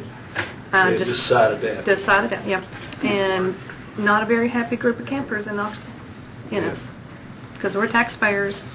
And he ended up, our current mayor, who was a former legislator, ended up selling property that Knoxville owned to purchase the property and to start funding the school. And so with that in mind, he did a good job, selling things we really need to provide a new school. And like every community, our schools are aging, So they're trying to come up with creative ways. But this developer thing is sour, in my opinion. Well, for an A&E for either an architect or an engineer or an A&E firm to put out a design, set of documents signed and sealed in a design competition doesn't, Nobody liked the- it nobody doesn't liked it. sound, there's something, it's not sounding right from my point of view. Well, and what they would do... Your liability is out there. Well, Scott Busby is our principal, and he's president of AIA this year, so I get to hear a lot about it. Nobody was happy about it. There are firms in Knoxville who do a lot of schools, so all they do is pull one out. It's already done. They, jig it a little bit. Those of us that are smaller and newer are, trying to be competitive, and we can't. Who's doing the site prep for those kinds That would go along with it. Would that be something if it's a consulting engineering firm that a letter, Well, should a letter be sent to those companies doing The site? developer is putting the package together, and everybody's putting their work in to try to get the project. And it's... Well, certainly, I'll keep you What all I'm saying, informed. Connie, from what you're saying, if you're putting out a complete design package into a competition, you don't know if you're going to get the commission. That's exactly And right. and that is, what architect or A&E or engineer in their right mind is going to do that, not knowing that he is going to get reimbursed for his efforts? People who need work really bad. That's exactly right. And people that are doing that would not be good for the profession. It's not. Or like she said, it only takes them about 10 minutes to go print off what they did before. Right, and that... Change the title. Build to, or grade to suit the building or something. Slope to grade. I don't want to take y'all so far off track. Okay. I just wanted you to know that's going on. And I'm full of good news because I got one more. We were so grateful for you all to starting the process of a rule change that would disallow registrants from low bidding public work. We told you that we would introduce legislation, and now my lobby's backtracking a little bit. But we're not backing off, moving forward with it.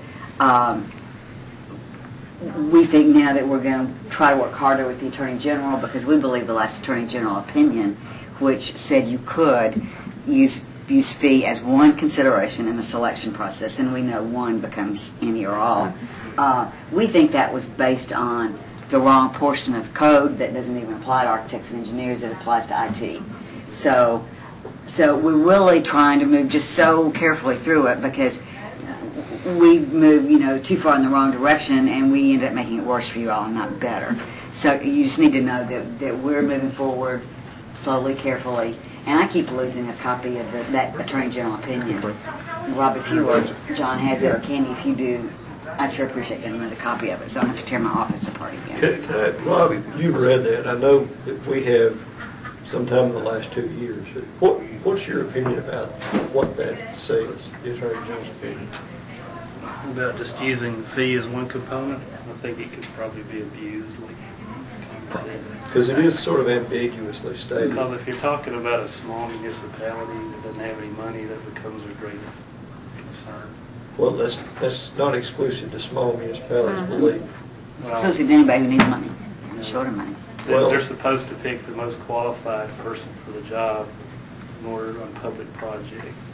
There's a large community in Kentucky just north of the state line, and they do the same thing. We want to see your qualifications, we want to see the resume of your key personnel, to tell us your scope and give us your fee. And the last probably 8 or 10 or more, every single proposal award went to the lowest bidder. The only way to prevent it is if the AG said you can't consider a fee at all. Because otherwise, that's what's going to happen. Well, that'd be terrible to have real qualification-based selection. Well, we're moving forward. But just wanted you to know we're kind of tiptoeing through it. And I guess the last thing I want to tell you, I don't know if it's premature, I would ask you to keep it semi-confidential. I did talk to our, no, it's not like that. I did talk to our board at our planning retreat, and I'll be stepping down September 30th as president of Association Partners, which allows me to manage AIA through contract. I'll be around for special projects and that sort of thing. My hope is that AIA Tennessee would choose to stay with our company and let me find my successor and do all that good stuff. But what I want to do, of course, being a drama queen, is doing Connie's Farewell Tour, and so I sort of want to make these announcements as I go visit the chapters in 2013. But I know, the word will start to leak out. But I'm looking forward to winding down. At the same time, man, I've just had a ball with you guys. So. And I'll be, obviously I'm going to be here 9 more months, but I sort of want you to know that. Thank you. That's my report. We're going to do one more, then we take a 5 minutes break before we go legal report. It'll be all right? Don, you going to be? No. 7 minutes. For the record, I'm Don Baltimore, representing the Tennessee Interior Design Coalition. First, I want to thank you for inviting me to the luncheon today. I enjoyed being with everybody. And the Tennessee Interior Design Coalition does not plan to introduce any legislation in 2013, but we'll be monitoring all legislation that affects the profession and anything that affects professions regulated by this board.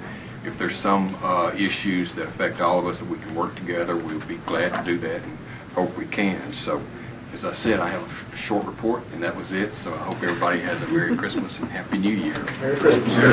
Thank you, Don. Happy New Year. Do you hear a motion? Good report. Do I hear a motion that we'll adjourn for 7 minutes? Is it You're the chair, you can call it, you don't have to do it. All right. You can get the chair, you can make the architects meeting. Yeah, 4 o'clock is the architect meeting. We're on. Okay. All right, we have a director report. Yes, License data. which is actually pretty short. Good. Or not. National Council meetings, I attended the NCAR Member Board Executives Member Board Chairs Conference in Boston on November 1st to the 3rd, and we have a more detailed report on that meeting later on the agenda. And Susan Ballard and I attended the NCIDQ annual meeting on November 9th and 10th in Chicago the following week. So I've been busy with trips lately. And we also have a detailed report on that meeting later on the agenda. We have done some engineering outreach presentations recently. Hal Balthrop and Alton Heathcote spoke to engineering students at Lipscomb on October the 15th. I don't think I followed up with y'all afterwards. Did you have a good turnout for that presentation? They had, I think there were only 2 or 3 of the kids that were not there.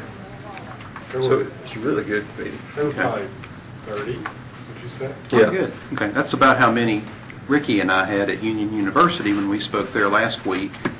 Actually a week ago, exactly. It was on November 28th when we spoke there. We had about 30 to 35 students. So that went very well. And actually for that presentation we used the NCAAS Speakers Kit for that one. I mean, I had modified the presentation somewhat to make it state-specific, but essentially, oh, you use that as well, okay. You didn't use the one where you had a list of famous people who studied engineering, like Boy George and whoever else was included in it? Boy George. Okay. I forgot where it was. Don't forget Cindy Crawford. Yeah. Cindy Crawford? You didn't use that one? Oh, is it interior designer? No, engineer. She went to Northwestern. Yeah, she was a chemical engineer. She went to where? Northwestern. Chemical engineer. On a scholarship. Who knew? Yes, she did. But she's selling, Cindy Crawford. I thought she's selling lipstick now. Hey, she sells Engineer. But we diverged. No, that's right. Alfred Hitchcock actually was an engineering student in England, to tie your reference to Alton. Alfred Hitchcock. There's some movies about Alfred Hitchcock, just a little side. But for our engineer members, I would encourage you to use the NCAA Speakers Kit. It really is a good presentation. And that, you know, I can send you the revised one that Rick How's a much better ad-libber than following some scripts. Is he? Oh, you got to see him. All right, I can imagine. Administrative issues, the rulemaking hearing rules that were approved at the August meeting are still in the Attorney General's office, but we do expect them to be officially signed and released pretty soon so we can file them with the Secretary of State's office. I think last week I got an email from the reviewing assistant AG saying it went up to the suite, which means they're done with it. They just got to get General Cooper's signature. So as soon as he signs it, we can file it. And then it takes effect 90 days right after it's filed with the Secretary of State's office. So. And at some point, we might have to go up and talk to the Government Operations Committee. Right. So any board members that want to attend that meeting and show support for our rules are welcome to attend. It's always impressive. When is that? We don't know. We don't know yet. And you'll let the lobbyists know too when that date is, right? Please. Yeah, I don't know how they post it. They'll just send it to us, nobody else. I don't know. I mean, it's a public meeting of the Just Government let you know. Operations Committee. Yeah. I'm not sure. Did you say 9? So the rules are right now. So tomorrow, if they were done, they would go into effect in 90 days. Right. Okay. So, yeah, hopefully If in they were signed, March I'm sorry. sometime Might be in my they'll mailbox take now. effect. But they'll take effect during the legislative session, so, yeah. Right. Also, I am working on the next newsletter, the Fall/Winter 2012 issue, so that will soon be distributed to everyone for review, so be on the lookout for that. And you've got some reports, unless you wanted to go ahead and do the legal report, and then we can do the other reports afterwards. Go ahead and finish on what you had. Okay. Licensing data is the first thing. Again, I don't know what page that is on your iPads, but I've got a paper copy here. And that's just statistics, the number of in-state, out-of-state total registrants by date, so you can kind of see the progression over time. Page 21 on your iPad. Ah, thank you. Use that for your online. And you can see for most of the professions, there's a steady increase. May not be a lot, but there's a steady increase, and that's consistent with past trends. Interior designers does continue to go down pretty steadily, so, but it did Well, go back up for a up. while, then it went back down. I'm not sure. I'm not sure why that is actually. Couldn't tell you. It may be an error that Wanda made in the report. I don't know. But yeah. But overall, over time, it has continued to go down. And then on the next page, you have the number of licensure report, the number of licensure applications reviewed and approved by profession. And then following that is a list of open complaints as of last week when I sent this out to everyone. This kind of gives you a snapshot of where we stood with all of our open complaints at that particular time. And you'll see at the bottom there's some statistics that 12 or 57% of these are over 180 days old.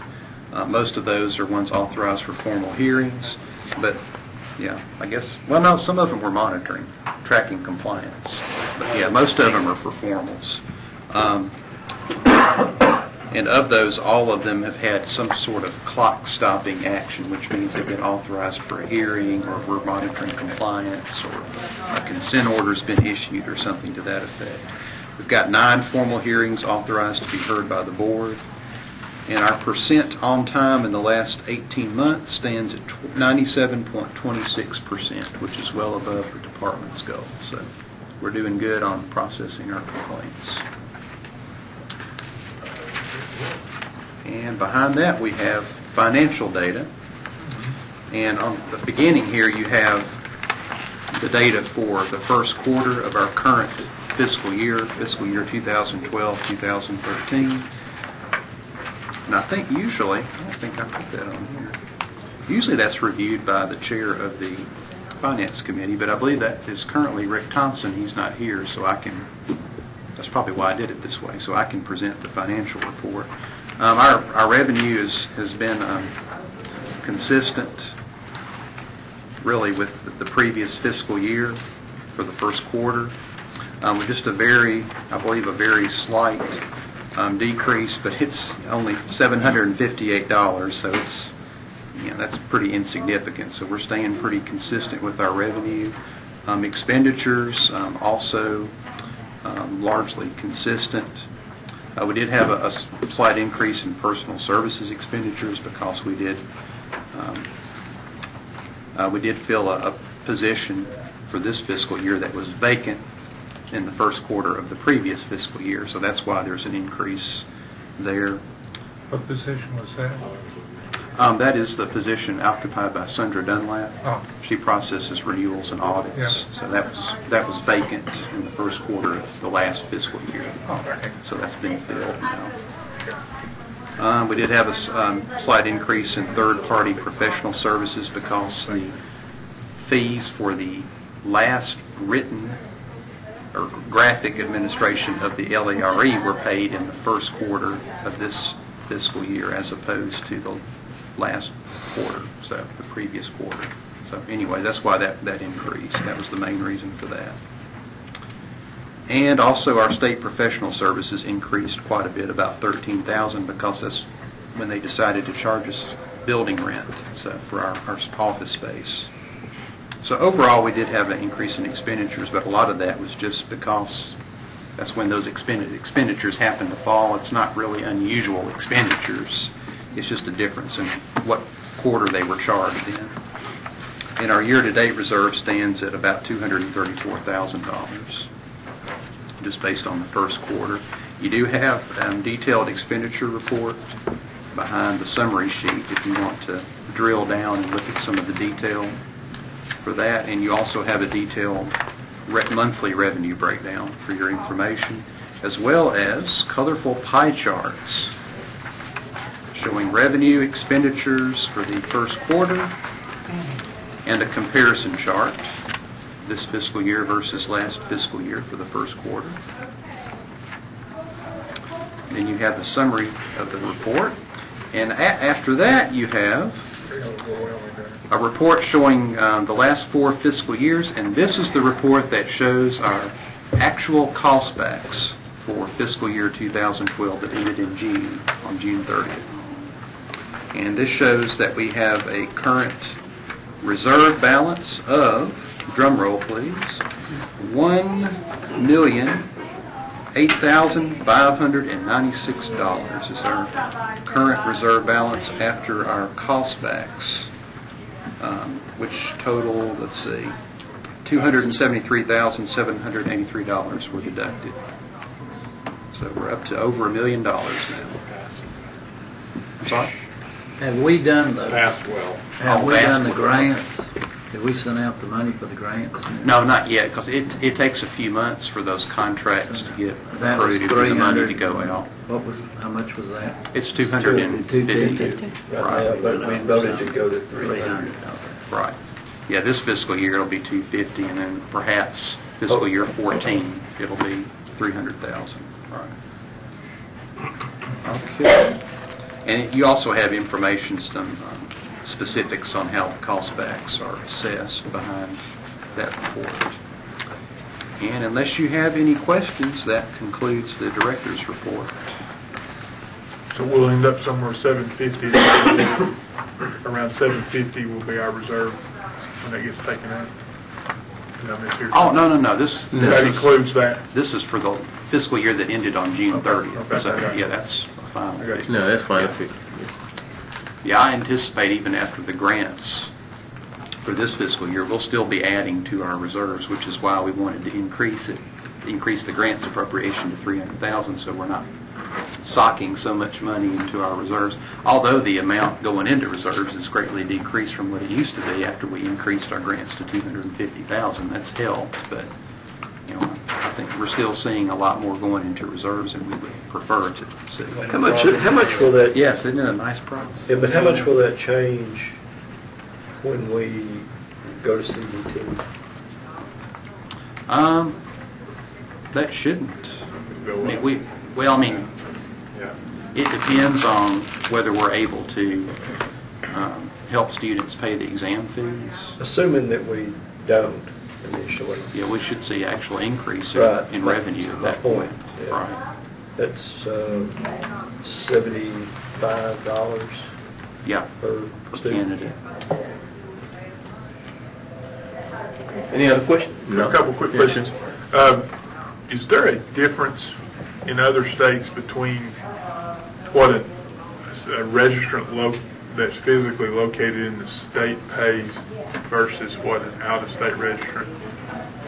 Generally, no. Very few states break down their fees differently, whether you're a resident or a non-resident. I have seen a few states that do have a different renewal fee for out-of-state versus in-state, but that's very rare. And, yeah, I'm not sure what the reasoning is for that. But. What, roughly, I mean, just how many of our registrants would you guess are in-state? It's roughly 50-50. Is it 50-50? Yeah, it varies from profession. Like interior designers, they're almost all in-state. But among architects, engineers, and landscape, I think it's roughly 50-50. Anything else? Thank you. Now let's move to the legal report. Rob, I think it's on tab 8, behind page 18. On your notepad. You can finish pudding. Yeah. Only got 5 cases. Shouldn't take it. All right, number 1. There's only one under this heading, case with new information. This one's 2012-010151. Complaint was previously presented to the board at its June 13th, 2012 meeting as follows.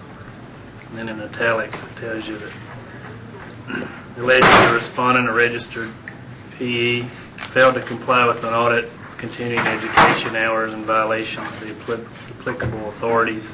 The respondent did not respond to any communications from the board staff, which was an aggravator. There's no complaint history for this respondent.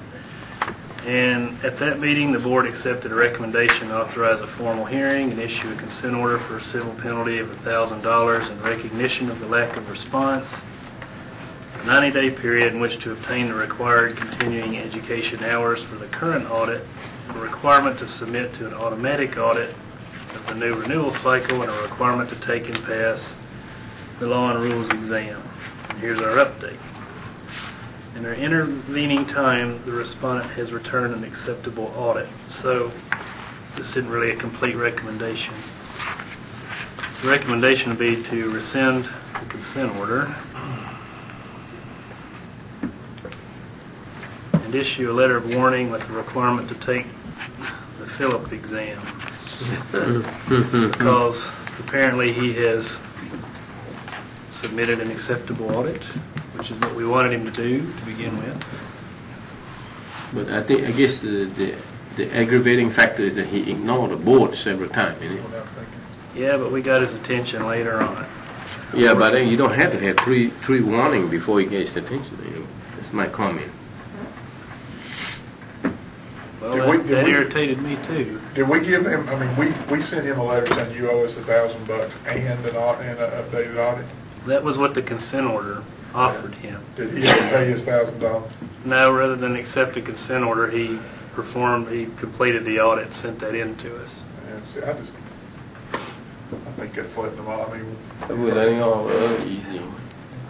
Well, we've done this before with people, but I don't remember if they ignored us before. I don't know if that's unique to this guy.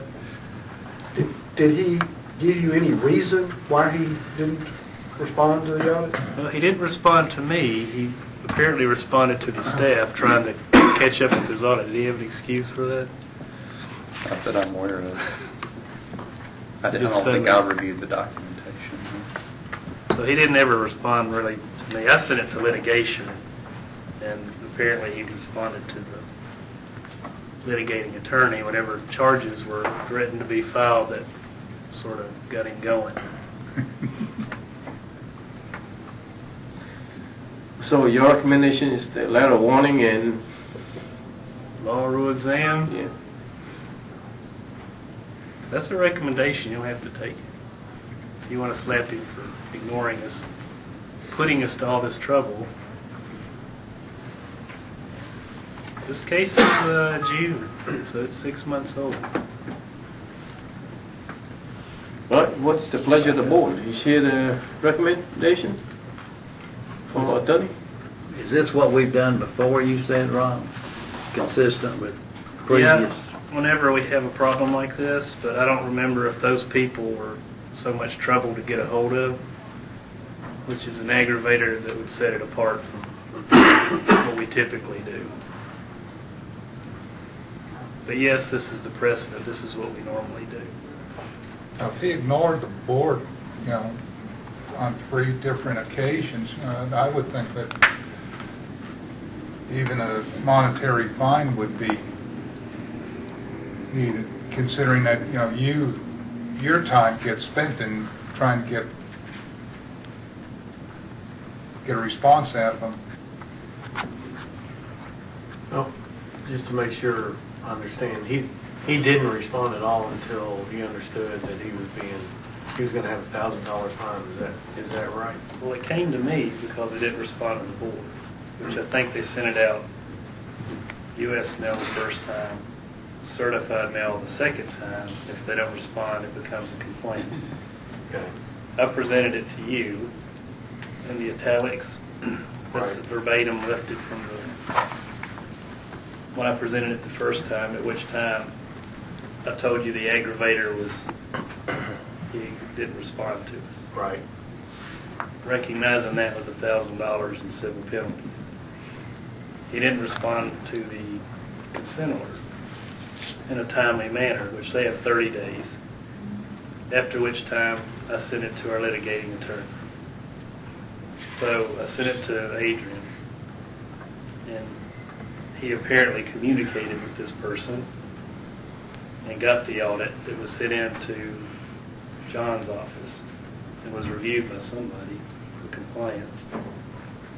And they said that the audit was satisfactory. So where we stand now, he's caught up. Without anything else happening to him, he's caught up and he's square with this. What we need to decide now is how to recognize our trouble. And I don't want to be We've got about it. I don't want to go down, I mean, but even if you get a speeding ticket, and I hate, this is a bad analogy, and you're going to have to go and pay $500 for your speeding ticket, and it gets dismissed, in most cases, they still make you pay court costs because you've had to go through some process of wasting everybody's time, for lack of a better word, to get things set up, and they have expenses they have to pay. And I mean, and maybe $1,000 isn't the right number, but it seems like to me we ought to have almost an administrative cost or something that. It's in here. Is it in there? Okay, I just. That's what I was going to mention. Yeah. How much is that? Is that $250 or $150. I think it's fair. I mean, as the board desires, someone to make a recommendation that we can do that. This says for failure to maintain continuing education records for 4 years and to furnish such records to the board for audit within 30 days of the board's request. That's in essence what he violated, and that's penalty ranges from $100 to $1,000. Based on this, the estimated administrative cost, like you mentioned, Robert, is $150. Problem is, we don't get to keep the $150. it's a civil penalty, it'll go into the general fund. So I guess at this point, it's just punitive, you know. We're not really going to get our money back. Yeah, but this was a flagrant foul, I guess you'd call it. Well, at least some of the money will go back to the state. Well, I mean, it seems to be consistent because he made good on the audit. He provided what was needed, but it didn't change the fact that he was later than 30 days. He was So, still a foul. What we're talking about is the next time that we would like to think he's not going to be late next time. That's what the $150 can help out with, is Rob's future time. That'll help his Actually, I don't memory. think he'll help his payment. Yeah. We're all about improvement here. That's good. Do I hear a recommendation from the board? I recommend that we assess a $150, I don't know if you'll call it administrative penalty or what. It's a fine, just a It's a penalty, fine, and that we, after he pays that, we close the case. No letter of warning too? Letter of warning and the laws and rules exam? Yeah, I mean, that's Yeah. In addition to the recommendation. that shouldn't have to be verbalized. Yeah. I'm sorry, though, I forgot about our rules. Yes, laws and rules penalty, $150. And a letter of warning? And a letter of warning, yes, sir. I'll second. We're going to motion in a second. Do I hear any discussion? Consent order for $150, requirement to take law and rule exam. And then a letter of warning also. Yeah, that'll be the cover letter to this consent order. No discussion, all in favor say aye. Aye. Motion carried. Next up,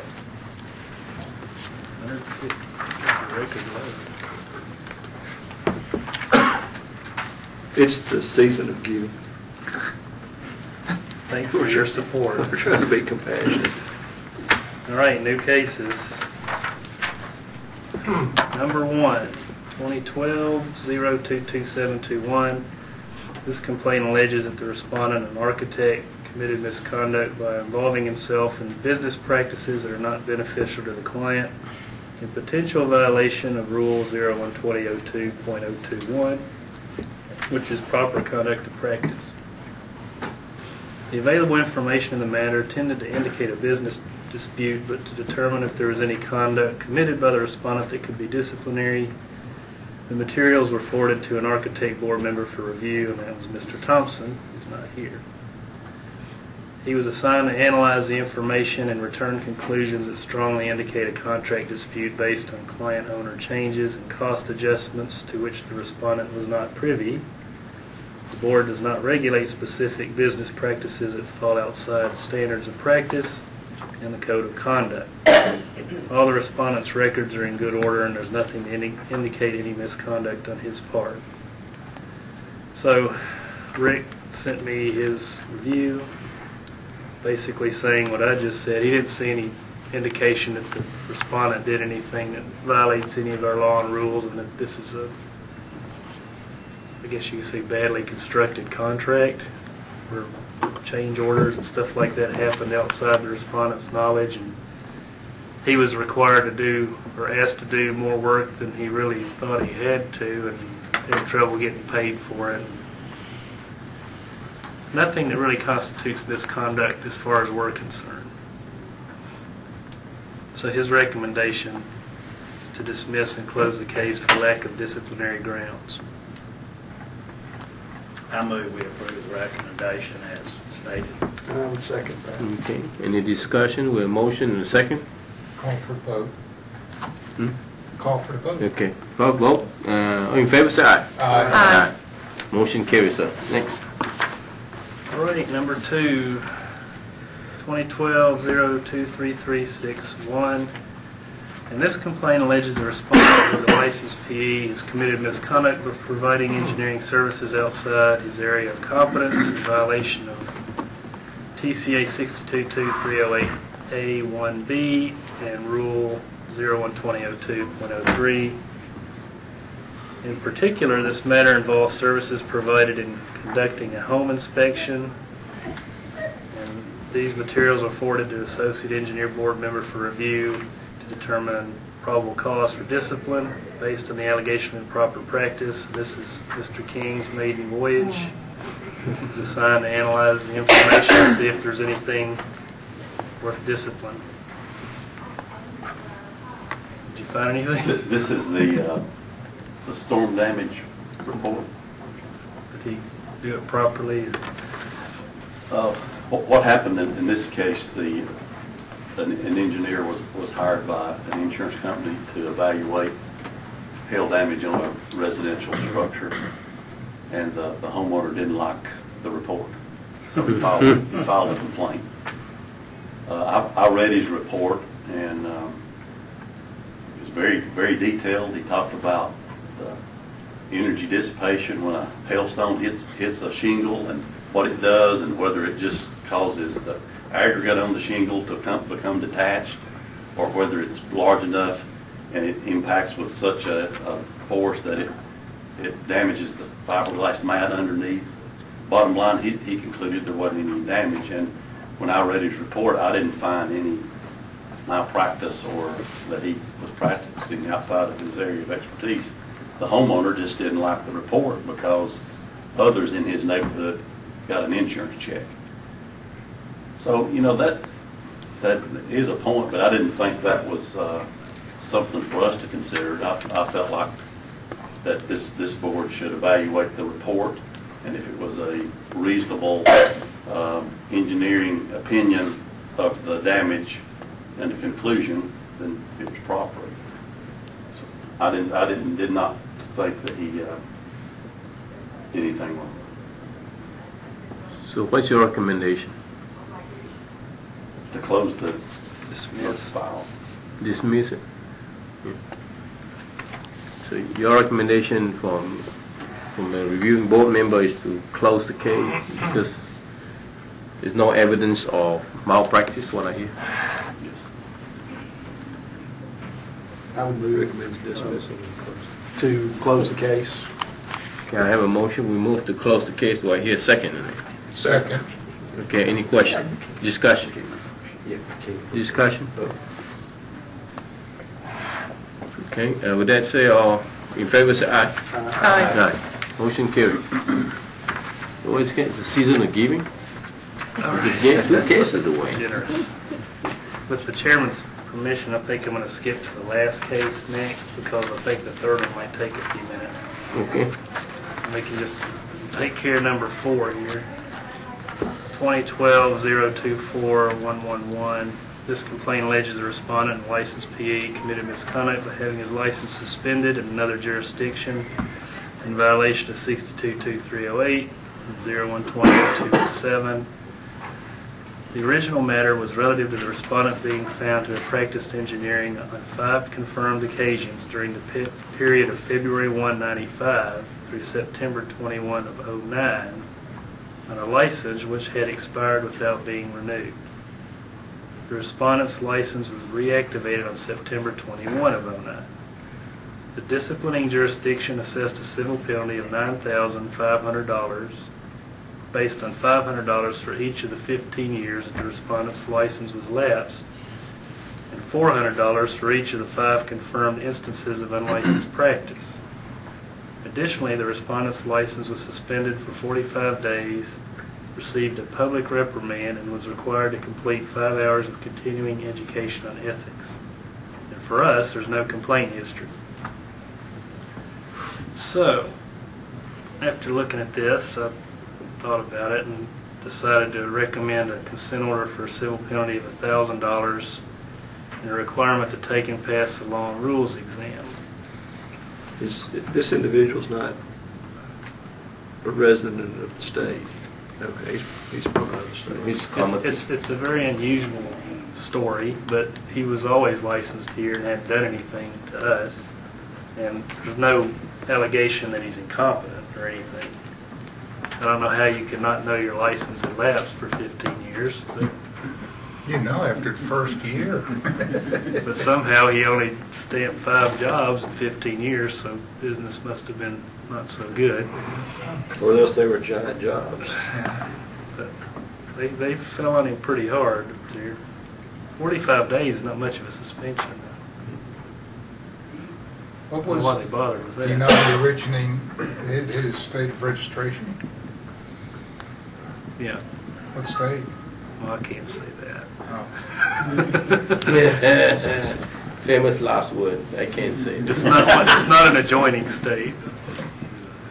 Well, do you think if we issue this, just question, since he's not a resident, if we issue this civil fine, will we ever receive it?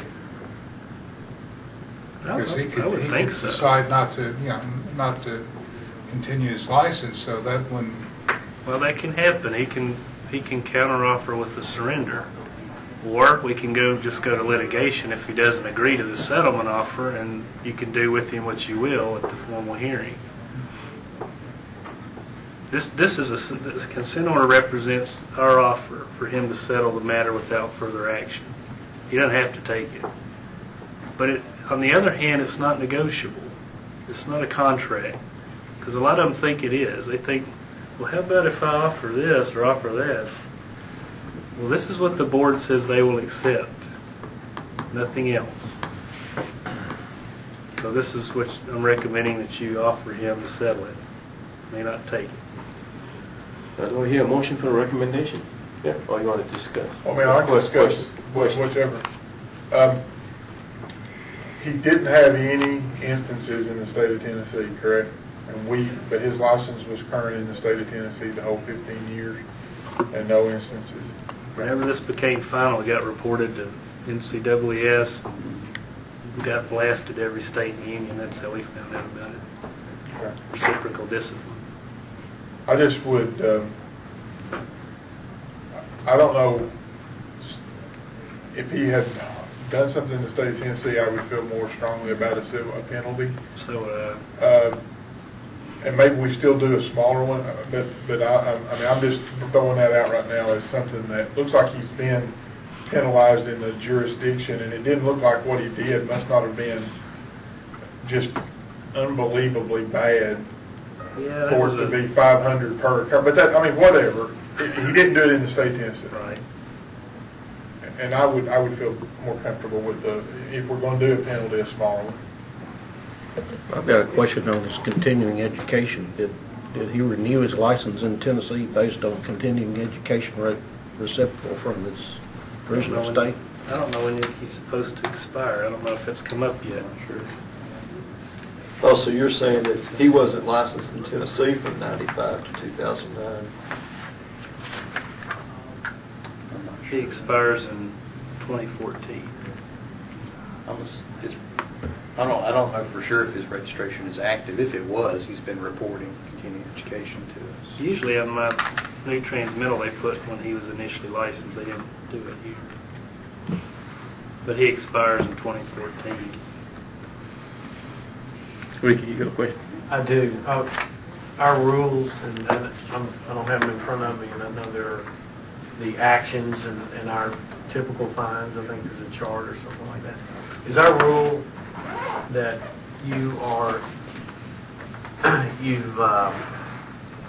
that we need to punish you if you have had your license suspended in another state, or is it you had it suspended and you didn't notify us? Which is it? Is it just if you had it suspended, that's all it takes, or is notification? That seems to be how we usually. If they've had their license suspended or revoked, it becomes a complaint. It's the penalty range is from $500 to $1,000. How is it termed there? Is it just suspended or is it says practicing, using or attempting to use an expired or revoked certificate of registration. Well, for our purposes, it would be being disciplined in another jurisdiction. There's a section. He didn't. That's right. He didn't do that in Tennessee. Right. I'm thinking the rule he broke was being suspended in another jurisdiction. Having your license suspended, revoked, or voluntarily surrendered in another jurisdiction. I just didn't know if it read that's all it takes, or does it take you not reporting it? If you were suspended in another state and you reported it, is that due a penalty, or have you kind of taken care of it there? Well, if you told us about it before we found out about it, it might be a mitigator, but I don't think people when you're in that situation, I don't know how important that is to you at that Right, moment. understood. But really, the rule just says if you If you're suspended. had your license or certificate to practice revoked, suspended, or voluntarily surrendered as a result of disciplinary proceedings, which is what this is. Misconduct, it's 01200207. Yeah, it's a penalty of, this is an instance where there's a little difference between the law and the rules. The law says for that penalty, I think 250 to 1,000. The rules, it's 500 to 1,000. In the penalty, Anyways, it's 500 to 1,000 on our civil penalty. and how's it defined, the misconduct, or is it? Yeah, it's under misconduct if you're What suspended, does it say? revoked, or Does it voluntarily say- surrendered. It just Let's says, see. It's Rule 0120.02.05. I'm sorry, 0120.02.075B, which you may have just been reading from. Suspension. A while back, we were ramping their civil penalties up to where 1,000 was really the minimum, just about anything. Yeah, a registrant may be deemed by the board to be guilty of misconduct in his professional practice if, and among those is his license or certificate of registration to practice architecture, engineering, or landscape architecture in another jurisdiction is revoked, suspended, or voluntarily surrendered as a result of disciplinary proceedings. so it doesn't have anything to do with reporting it, it's just if it happens? Yeah. Okay. Because it's committee with that. Right now, I think we do have, you may be getting confused, we have a pending rule change that does require them to report Okay. suspensions and revocations, I think within 30 days, was it? Whatever we set for that. Yeah, but that's not effective at this point. Okay. Mr. Campbell, would you like to cut it in half, 500? You want to make a motion? You can make a motion, and we can see what the emotion of passing. I make a motion that we accept the recommendation of our board's legal counsel, except substitute in $500 civil penalty in place of the $1,000 civil penalty, so that the motion would be a consent order for civil penalty of $500 and a requirement to take and pass the laws and rules examination. I'll second that. Okay, we have a motion, we have a second. Any more discussion? Now, hearing now, let's vote for it. Those in favor say aye. Aye. Okay. Motion carries, sir. All right, this last one here, if you'll go back to number 3 in the new cases. This is 2012-02-3371, and this complaint alleges the respondent, a PE, committed misconduct by providing engineering services outside his area of competence in violation of 622308 and 012002.03. In particular, this matter involves services providing to review the condition of a large culvert relative to its structural soundness. The materials were forwarded to an associate engineer board member for review to determine probable cause. That was Mr. Heathcote. And this was a pretty big job. So I'm just going to turn it over to Elton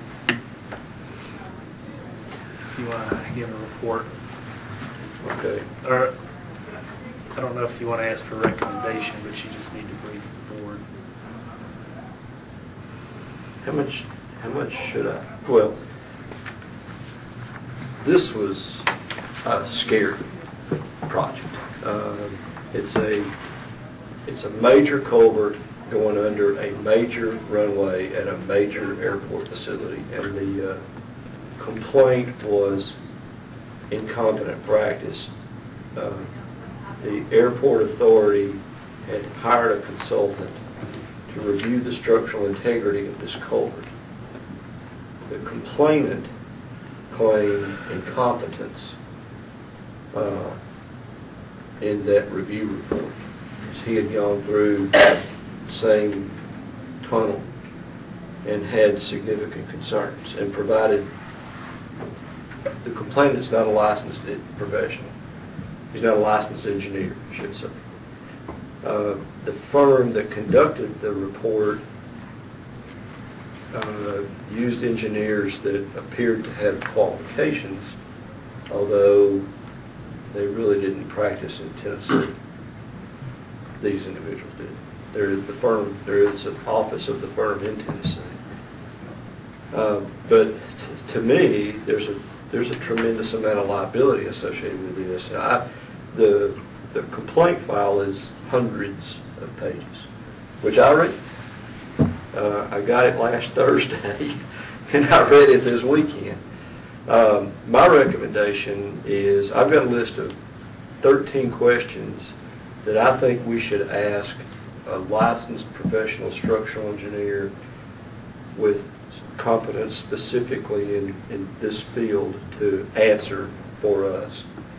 And then I've got a list of 24 questions for the firm that conducted the study and report to get more and better clarification on why they performed the tests, where they performed them, and there were a few conflicts between field gathered data and quote as-built design drawings, and that didn't get addressed in the report. And I just think this, again, this has such a tremendous liability and such a tremendous opportunity for impact, and it would be so newsworthy and noteworthy if this thing failed that I think we have to exercise a lot more due diligence in this review than information we have available from these two reports, the complainant's report and the respondent's report. So my recommendation is twofold. One, that we solicit the services of, again, a competent structural engineer to answer these 13 questions that I have.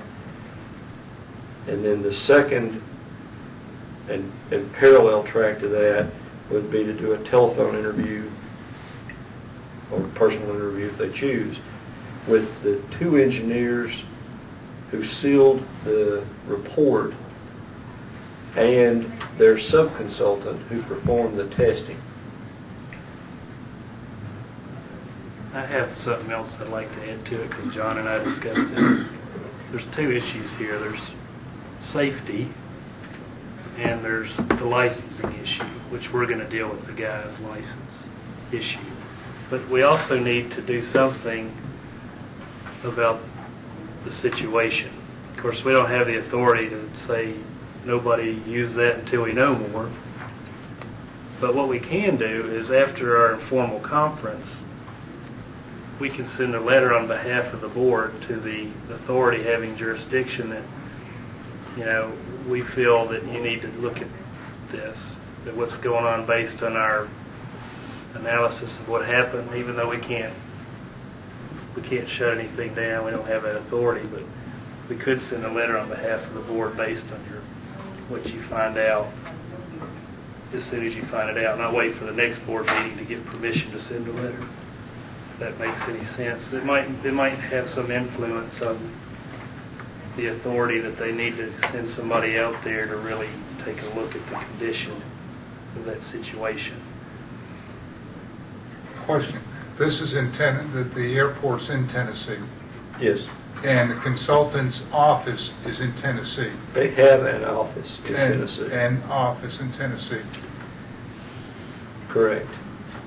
And one of the individuals that sealed the report has license in Tennessee. A structural engineer. Yes. And his qualifications were impressive, but he's only completed one project in Tennessee that he listed on his resume. All of the rest of the projects that he completed were in another area somewhat distant. Okay, I think we have done this in the past before, that instead of going chase around and getting more information, we can recommend for a formal hearing. Can we not? We don't have it. I'm not. You don't believe that you have enough information? We have enough information to have a formal hearing yet. And I don't, honestly, I don't have the level of competence as a structural You don't feel like engineer you're right. to make that determination. I'd rather have somebody that I feel comfortable has the technical competence to review this and say, oh, hey, this is, what they did is fine and sufficient. There are parts of it that I don't think are. We have used Bill Stock as a structural engineer before. I've got somebody else in mind that has, this is more of a bridge/tunnel thing that I'd have somebody in mind that has really specific related project experience. Is this under a runway? It's yes. Okay, yeah, I think we would want a structural engineer with airport design experience, because you're talking about a set of different structural situations when it's... There's two sets of design guidelines. There's FAA and AASHTO for these, and again, those are things that I'm not that familiar with. I mean, some of these things are common sense issues that as an engineer you can look at and say, man, I'm not sure I'd have done that this way, or I'm not sure I'd have taken that test sample at that point. I've gone to the point of highest stress to do it. Or I think I would have addressed these issues associated with the cracks that were shown in these photographs that were submitted by the complainant. Some of that didn't get... I wasn't comfortable with the comprehensiveness of the report that was submitted. I would feel comfortable if the structural engineer had airport design experience behind it, because as I say, you've got a different set of circumstances when you're working with aircraft, especially commercial airliners. Well, one of the aircraft that lands on this weighs 1.3 million pounds. So that's one big puppy they're dealing with. Robert, you were saying something? Were you asking a question? Quick, I mean, is so obviously this is a airport authority, not a local airport that TDOT would have under their aeronautics division. This is in a major urban area. Okay, that's all. I mean, because if it were TDOT, they have their own structure. Okay, I just was... If this person does find something wrong, though, like I said, I would like to send a letter on behalf of the board expressing concerns after we know that. I agree. To send to that authority saying, we believe you need to look at this right now. I mean, we can't do anything about it ourselves, but we need to be able to send it this recommendation, something that says... Well, I think there's nothing to stop us even for right now. Based on cursory review, it appears like there might be some problem, and we're trying to get... Because when you wait for you to hire the review, and it will be in a few more weeks, meanwhile, these things get built. No, it's built. It's built. It's too late now. Yeah. But I'm assuming the owner of the airport or whatever is proactive on this. They're not sitting around waiting for us to make a decision, right? Well, the only person waiting on us to make a decision is the complainant, right? That's right. The airport has satisfied themselves by hiring this consulting firm to go out and perform this review analysis and to develop this report and to give them their findings. And their findings were, we think it's okay. The methodologies that they used, I think, were okay. But again, there were several issues, specific issues that I had with where they took the tests. Some of the tests they did not do, and some of the differentials between the quote as-built drawings and what the radiograph reports showed as far as rebar spacing and rebar sizing. And they used the bigger rebar sizing in their calculation for ability to, maintain structural integrity, as opposed to what the radiograph showed was actually there. So you can start to kind of see, I mean, there are a lot of issues out there. There are some mitigating circumstances too. I mean, the individual that filed the complaint, I don't know how much I should say about that, but Again, he's not a licensed professional. His purpose is to bring it to our attention. That's pretty much all he. Well, let me ask this question. Is this the kind of thing that we can Now, write? before you say that, let me say this. This complaint has been levied with several other entities, not just us. Just us? Yeah, it's been the city in which it would, and the county in which this infrastructure exists. Every city council member, every county member, every county board member is on that list. Elected officials, numerous other agencies have been copied with this. And they have all said we're okay with Actually, the way this is done. they've abdicated to the airport authority. Well, and the airport authority has said they're okay. And I think that our input might be influential in trying to actually get something done after we give them some evidence. Right. Once we have actual structural guys look at it and send that to No, us. this is one of those deals where the airport authority, this is their deal. Right. And they hired what they consider to be professional engineers of high integrity that have knowledge, experience, and so forth, and they got a report that they are happy with. I mean, can we go hire another engineer to look over that engineer's I think shoulder? And, you know, what happens if and engineers disagree all the time, at least the ones I've had experience with. And, you know, he comes in with a slightly different take on all this. Now you got two different competent engineers who have a disagreement. And it seems to me we're kind of right in the middle of that. Well, let me interrupt, but Wilson, one of the things Alton said was that some calculations that were done were based off of larger rebar versus what the as-built show. Versus what the radiograph shows. Versus what the radiograph shows, which is smaller rebar. And that's a different, you're looking at a different set of calculations. You know, if you're basing it off the larger rebar, and the spacing is one thing, if they're using a different spacing for larger rebar versus what is actually showing up in place, and that spacing is different. That's raising to me, that's raising a red flag. Ordinarily, I would agree with you, but this is there were enough conflicts there were enough issues that I had with the report. And again, this is a well-known firm. If I said who it was, you'd all recognize it. It's a well-known firm. Again, the individuals that were employed to actually perform the task aren't here. There was one issue about the concern over a fault zone. I'm not sure they recognize that this area is in a high fault area. That's not part of the report. It is. It was minimally addressed.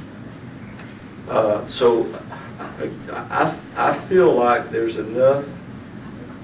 are enough issues that I'm not comfortable with that I think and again, it's such a significant, it has such a significant opportunity for liability from everybody's perspective, including the firm that did the report, that it merits secondary consideration and review, because it is a significant public safety issue. Well, is this the kind of thing we could write the airport authority a letter and say, after our review, we're recommending that you hire a second, you get a second opinion? We need to appraise them because they're responsible for it, that we have concerns and you need to look at them. And maybe you want to just recommend maybe you want to go get a second opinion. Right. That's what I'm asking the board to approve after we do this. If we find some things that we're concerned about, we already have the board's permission to write a letter. I think what Wilson's saying is, don't get a structural engineer, tell them to get a structural engineer. Yeah. So recommend to them that they need to get a second opinion. But you still want to do the 14 or whatever, the 28 Yes. questions for 24 questions. But I disagree. I think that the case has been presented to us, and they've called the firms and the engineers' competency into question. And I think we have to make a determination about whether or not they've practiced with competence. I mean, a complaint has been entered, a respondent has replied. We're duty bound to give them a response to whether or not we think they've practiced with competence or not.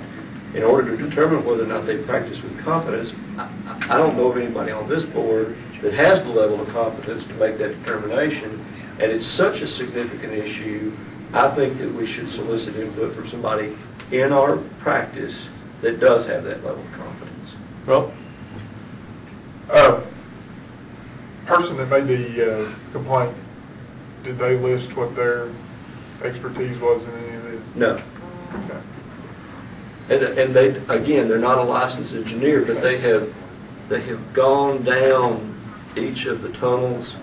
They've taken photographs of fractures and fissures. They've very well documented their concerns to every entity. Well, and the only reason I ask this is back where I come from, we've got some world-renowned sinkhole and hydrology experts that I'll shut up there, right, Steve? And that on the surface things look bad, but they don't have any idea what they're talking about. And here's, I think, our responsibility as a board. We've got a licensed engineer that appears to be competent, appears to be qualified. I mean, I understand you don't know all the Based on his resume. Based on his resume, but we have that. We now have a firm that, do they have a record of this thing being a complaint? Oh, yeah. They were. You know what? If I'm that firm, and I'm not out there right now with 10 more people scouring the thing, I deserve to I deserve to be sued for stupidity. If you know that there could be a potential issue and you're not out there doing something, and I now have an airport authority that, like Wilson said, has hired an expert, I think we should notify the airport authority that we found some, and you don't have to go into a bunch of details, because I agree, we're not experts, but we're going to end up doing this quality control on somebody's report that I don't think is a purview of this board necessarily. And I think that's not what we're advocating. Let me finish. I think we ought to just say, airport authority, this complaint has been registered. We noted that there are some potential irregularities in the report as noted by the complaint. We don't have the expertise currently on hand to evaluate those. It should be something that you review with your consultant, and it would be our recommendation that it would maybe in your best interest to get a second opinion or something like that, because at the end of the day, we could hire an expert and they could answer those questions. Well, I would have taken it here instead of here. I would have done that instead of that, and there may very well be. And I understand it's a big deal, but right now I think I think the airport authority and the consulting engineer need to work this thing out to make it to where they both are satisfied. See, that's not our objection. The complaint was entered that the engineer did not practice with competence. Our requirement is to determine whether or not he did. And I'm saying there's enough information, conflicting information, that I have questions that I can't resolve myself because I don't have enough structural knowledge to know. I need, in order for us to fulfill our obligation as a board and address the concerns of this complaint, not to solve the problem, to address the concerns of the complaint, I need additional help and information. Could another course of action be that the complaint is that they were working outside their competence? What if we issued your 14 things you noticed in 20, there was a list of 14 and a list of 20-something observations that seemed to be questionable? What if that were a report that went back where we said the firm who did the study needs to respond to these 30-something items to explain to us how this isn't questionable. And then we might be better able to judge whether they are practicing within their area of competence, if we see how they answer those. And that way, we're not hiring somebody that, that we don't really know how much background information they have in it. Well, I guess I would share the complaint with them, correct? As far as what? The structural engineer that we hired to answer the questions, I'd have to share the complaint with them, correct? Yeah, so they'd have all the information. So they have the for us. information. I guess maybe this is a step, if there's some hesitancy in us hiring an engineer to come behind them and do that, it would be to have them respond to your items and see if that satisfied us, or whether that made us feel even more uncomfortable that they were incompetent.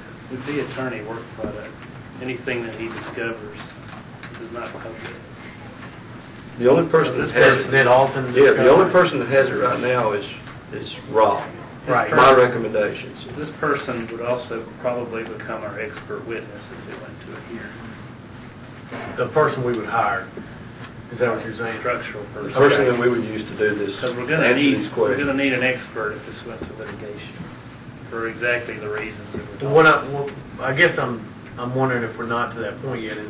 In that your review, you're not sure whether they're competent or not, whether they've been incompetent. We're not sure. Correct. Can we get them to respond to the questions you have to give us an indication of whether they're competent or not before we go to the step of hiring a structural engineer? I said hire, I mean, they're Use. would be the one, somebody that would do it as a service to the profession. I see. Consult with. Yeah. What's their liability in terms of libel or slander? Ooh, I think you're on a Probably slippery not- slope. Probably not very great because we're using them to evaluate a complaint. Yeah. But they wouldn't be paid for that work if we ask them to look into it. Well, when we use experts, we do derive contracts for them. That seems. We talked about that. Do we recover that if there's Yes. a decision in our favor? Okay. We talked about that before you came on the board about having a pool of experts, but the board decided that engineering is so diverse that there ain't no way that it'd have to be case by case. And Rob actually gave me a list of consultants who had volunteered to provide assistance, but there wasn't anybody really on that list, and I knew most of them. There wasn't anybody on that list that I thought had this specific expertise. And I agree, if we wanted somebody to look into it, you really want somebody who does a specific thing. I guess I was throwing out a step short of that, whether that would get us somewhere.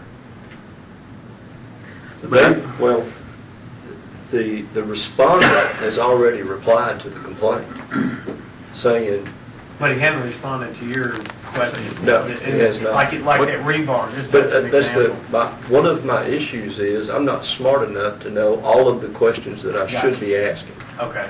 And there are some questions I can see very clearly, but there are a number of questions that I think another structural engineer, somebody with that specific expertise, could look at this and say, oh, well, you need to find out about 1, 2, 3, 4, 5, 6, 7 also. Gotcha. Yeah. That's why I need that additional competence. And I could easily see that. I mean, you've been through the hundreds of pages, and I can understand. So it sounds like we need some more investigation.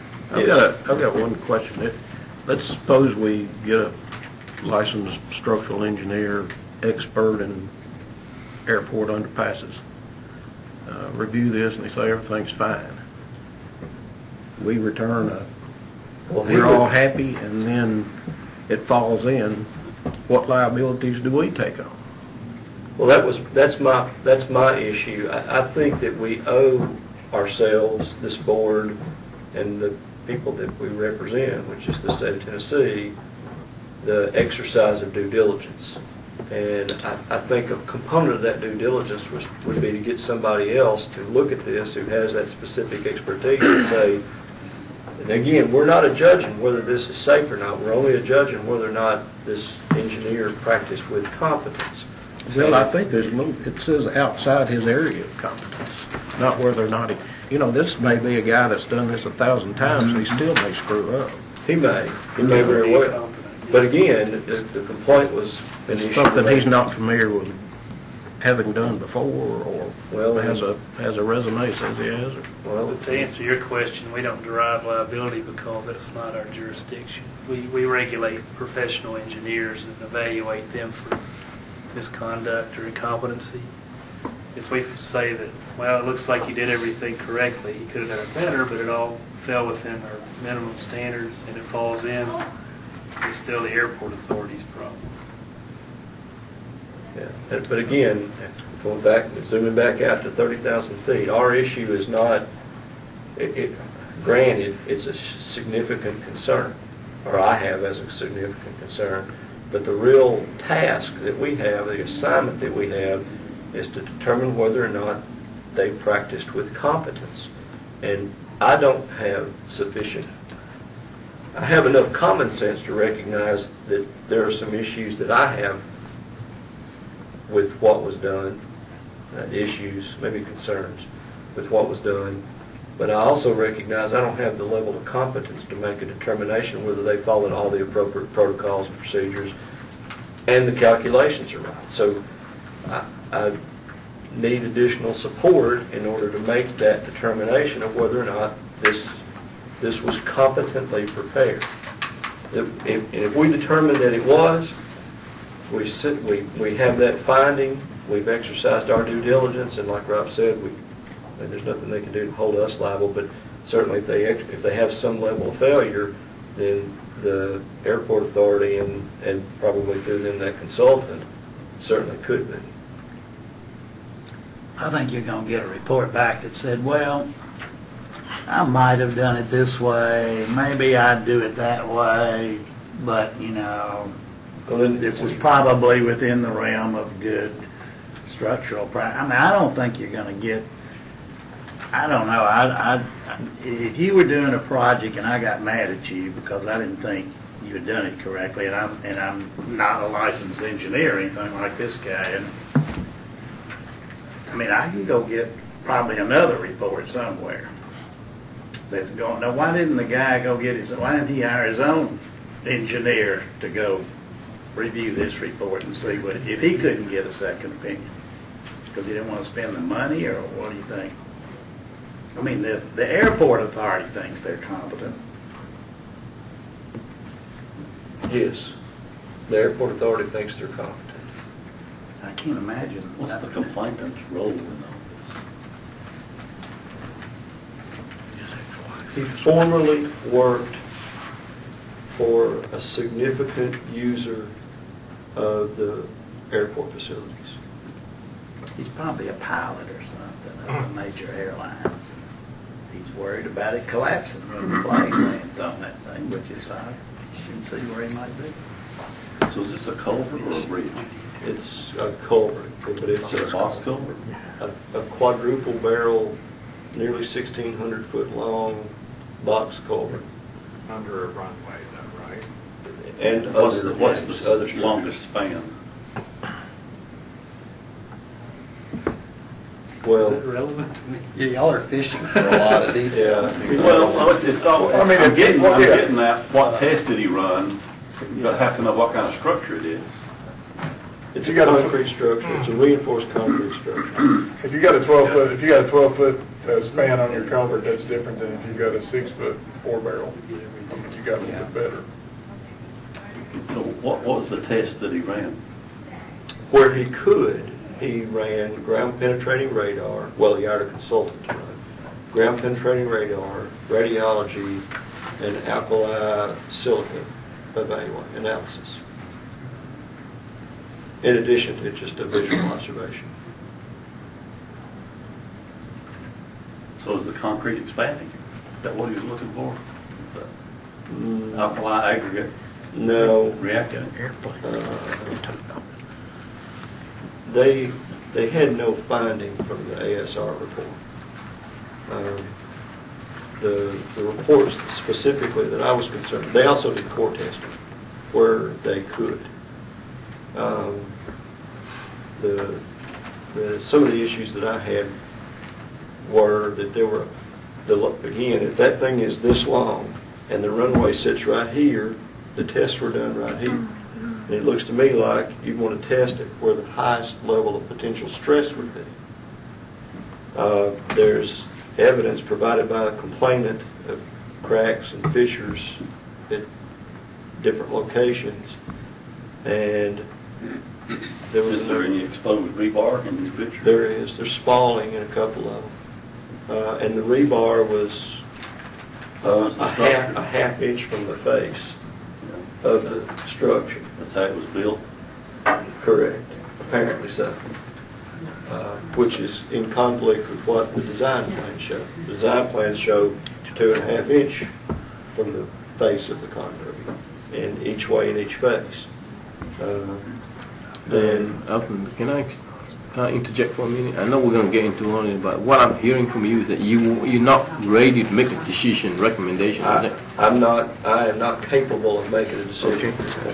So your recommendation to the board that we need to hire a structural engineer, is that what you're thinking about? We need to engage a structural engineer to help us in this review, to answer certain questions so that we can, of the 24 questions that I've got for the respondent, hopefully this structural engineer can help us develop additional questions if necessary. Okay, that's what I hear. That, yeah, I think we can go at least take one step closer. Nothing else to me, I kind of agree with Alton. We need to kind of peace of mind. But I think there's cases when I review something is not my area of competence, I just basically tell the attorney previously that I need some help. They usually provide some help. I think nothing else, we need to follow through that thought that you had. So with that say, sounds like I need a board member at least. Whether you make a motion that will. I'm not making the motion. I'll vote yes, but I'm not going to make the motion because I'm not sure what the motion needs to be. I move that we engage the use of an independent consultant with expertise in airport design, runway design, structural. Well, it would be structural design. Structural engineer with expertise in airport runway design. It's not really the runway that we're having the issue with. It's this in airport culvert structure underneath the runway. Oh, then let me try. Let's see. Third time here. Let's see. Okay. I move that we engage the services of a licensed structural engineer in the state of Tennessee with expertise in airport design to provide feedback on Alton's questions, so the board may then proceed to move on in the appropriate manner. And the secondary to that, okay, and they would help develop a list of questions. And secondary to develop the secondarily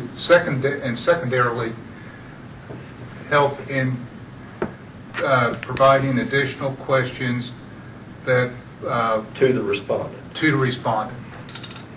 I would second that. Rob, was there something, you had some other something you wanted to get into this, didn't you? Well, I was going to recommend that once we have evaluated with the structural person and conducted the informal conference, which I think is what Alton would like to do with the parties. Is that correct? Yes.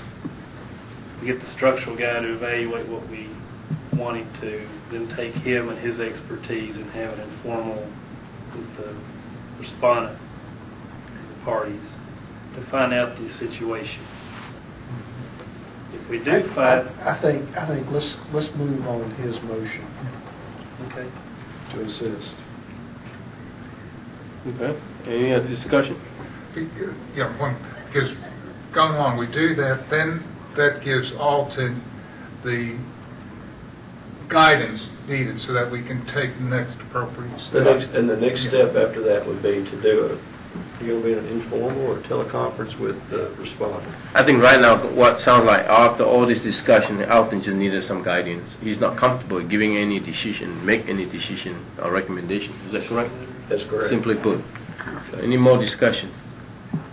So the motion is there, and the second to the motion is that we hire structural engineers that has expertise in airport design to assist Alton. He's got a question, and we'll help develop some questions as to better help him investigate the case. I think that would be a good way to do it. All right. With that said, no more discussion. All in favor say aye. Aye. Anybody say opposed? Motion carries. All right, thank you. Thank you. Go back to school and get a structural engineer degree. Guys, I know we passed 4 o'clock already, but I think we got a few items I need to take care of real quick. Rob, this ends your report, right? Yeah. Engineer report real quick for you all. Just one of the things that we talked about ourselves, the engineers, was, as you all know, the FE exam is going to be computer-based testing, and it's going to be administered by NCWES with a fee of $250 per student. So the engineering committees told the staff to kind of look at some ideas as to how we can subsidize the $250. So I don't have any more report than wait for the staff to do some. One option is we talk about the idea about perhaps designating some of our grant money to support this, or tell the deans to fund for this FE student.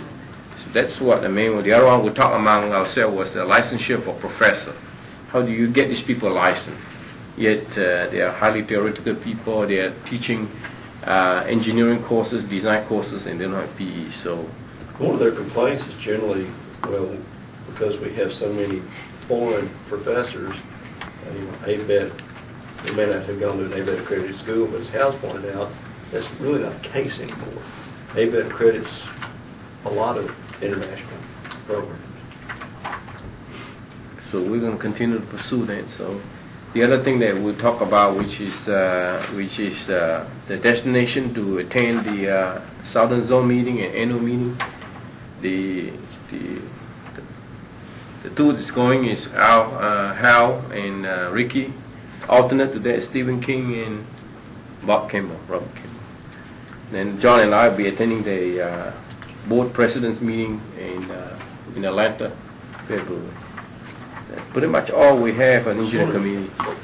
We talked about maybe having a springtime meeting with the deans again, John. Are we trying to orchestrate that? Yeah, that's on our action items list, and I was going to give you an update on that.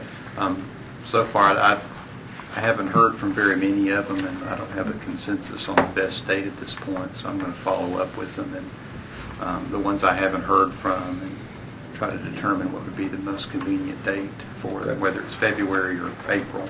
Okay. John, this would be a good time for you to finish up your action item. Yeah, I've got a whole lot on there. Had a whole lot to do after the October meeting, obviously. I'm not going to go through all of them in the interest of time. I'll just bring a few things to your attention. Most of them have been completed or are near completion. I do want to mention our legislative request. It's number 8 under my name. To amend TCA 622504 and 622804 regarding retaining exam credit for architects and landscape architects. We did bring that to the attention of the department, and they were not interested in pursuing that in the legislative package. Is that a good way to phrase it? Or it's not going to be in the department's legislative package for the upcoming year, so perhaps that could be in a later package, but it doesn't look like that's going to, the department's not going to support that change for the coming year. I already mentioned about the engineering committee meeting with the deans in spring. That's number 9 there. I'll follow up with the deans I haven't heard from so we can secure a date for that. I'm also researching if grant funds can be provided to private institutions. I have submitted that question to, I think, people that can determine the answer to that. We're still waiting on a decision about that. Well, I think ultimately F&A, Finance and Administration, will probably be the authority that will make a decision as to whether that's permissible or not. to use the general funds monies for that purpose. So, but I mean, it's not an urgent matter because it's not, obviously, it's not going to be effective for this year's grants. It'll be potentially for the next fiscal year. So we've got time to work that out. Also, Jerry did send me definitions of occupancies from the 85 SBC and the 2006 IBC, I believe, which I distributed to all the board members for review. So I don't know if you've had time to pour through all that information or not to see what the differences are, but that has been distributed to everyone. And unless you have questions, that'll conclude action items. Question? It's just too much to go through them all individually. Too many things on this list. Some of it's for February, so we can defer on those things. So in February, are we supposed to come out and give you our feedback on what we feel about the building definition 85 code? I think there's some action item for us to do, and we're supposed to review it and talk about it. Yeah. We probably need to put that as an agenda That item. sort of go along with the Publications Committee charges too, because we had discussed whether perhaps the definition should be placed in the reference manual. So that will be an assignment for all of us as a board member. With that said, Mr. Howe, you're up next.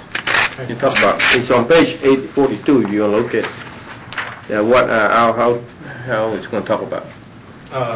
The Continuing Ed Committee met at the retreat and discussed the potential to standardize a reporting document for continuing education that's consistent with what's required in terms of the data to be reported. And so I've gotten feedback from the committee on a draft document. I'll be sending it to the entire board. This is not an immediate issue, but just for your advisement, and then we'll take it up as a business item maybe on the next meeting, if you can, to decide whether or not to go with it. And the reason for even doing this at all is that we get a variety of submittals from licensees on their professional development hours. It's not always complete.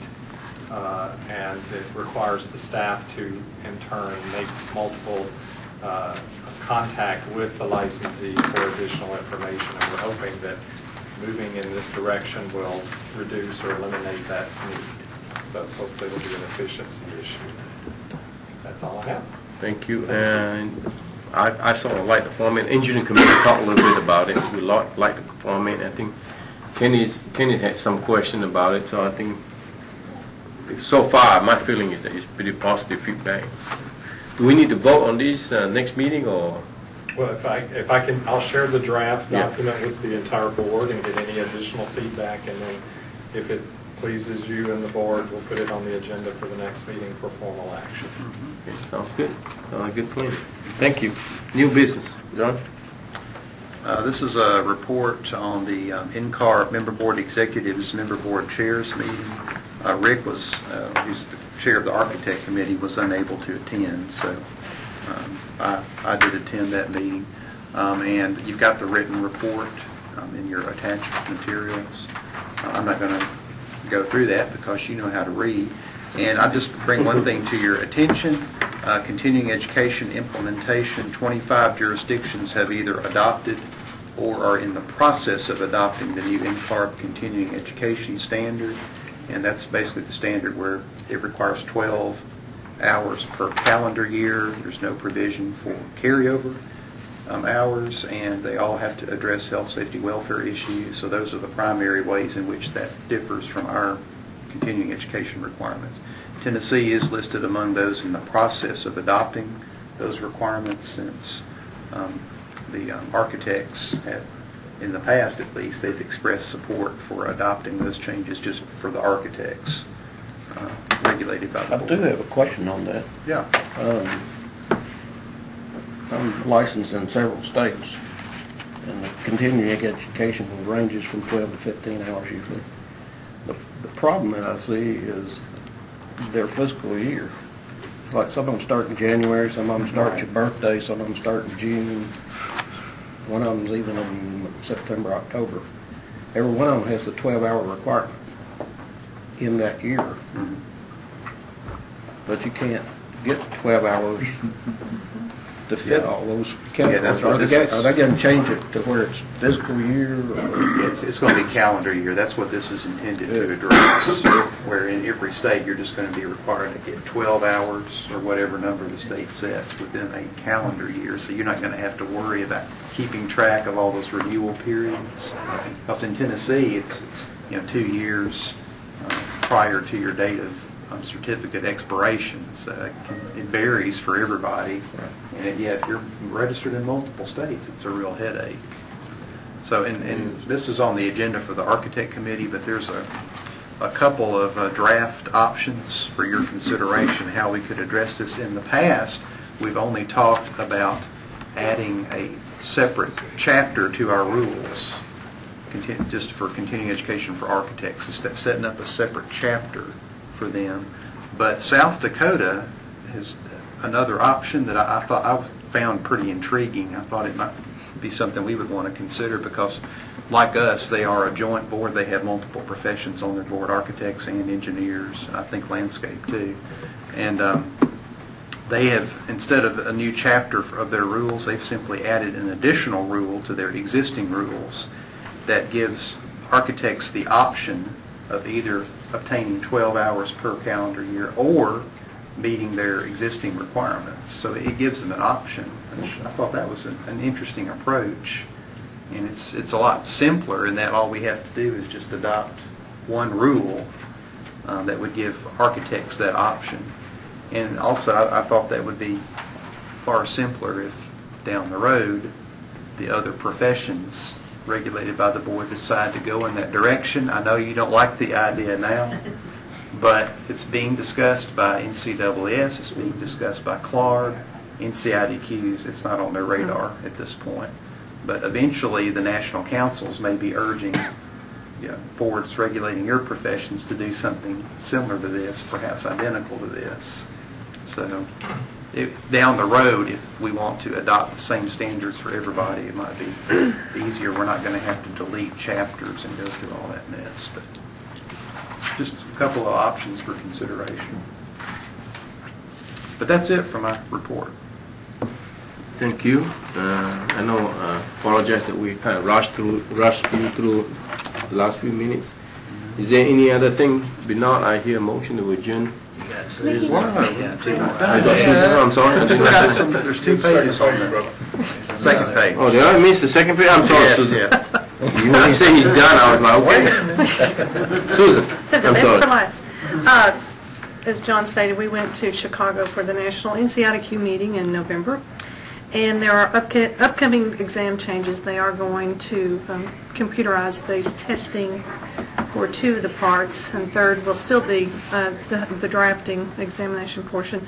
They are dividing it into students that are seniors that have graduated can take a portion, and then after they meet the requirements as a professional of 2 years of internship, they can take the next portion. So we are gradually, coming shoulder to shoulder with what you all have been doing. They are changing the name of NCIDQ to CIDQ, and they're going to allow us at this point, if it passes the next voting, to use NCIDQ as an appellation. So it'll be the organization of the Council of Interior Design qualifications, and then if you've passed the exam, then you can use the appellation. They are going to an IDEP program for students to document their internships and their time in the different areas. So that's a new program for us. So we're very excited that they're going to catch the students in the beginning, like you all have been doing, and not lose them after graduation. So NCIDQ will be around 50 years in the year 2014, and they'd like to have all states to have legislation in place for interior designers. 2024. 2024, I'm sorry. The other hot topic that was discussed was there are 22 programs in the United States that offer interior architecture as a degree. There is not a state in the union that has interior architecture as a licensed or recognized profession. So there was a great debate, and it was not approved to change interior design to interior architecture. And so, we're interior designers, that's where, education is. But there are programs that are promoting themselves, and this happens to be in my professional, publication, that, I'll pass it around if you want to see, that are promoting it, and it doesn't exist. They can't, they can't call themselves an interior architect, they can't take the NCARB. So there's some fraud going on, in my opinion. But anyway, just to let you all know it's out there, if you haven't heard of it. And one interesting point on that, they said at our meeting that the primary reason schools title their programs interior architecture rather than interior design is to appeal to men. Yeah.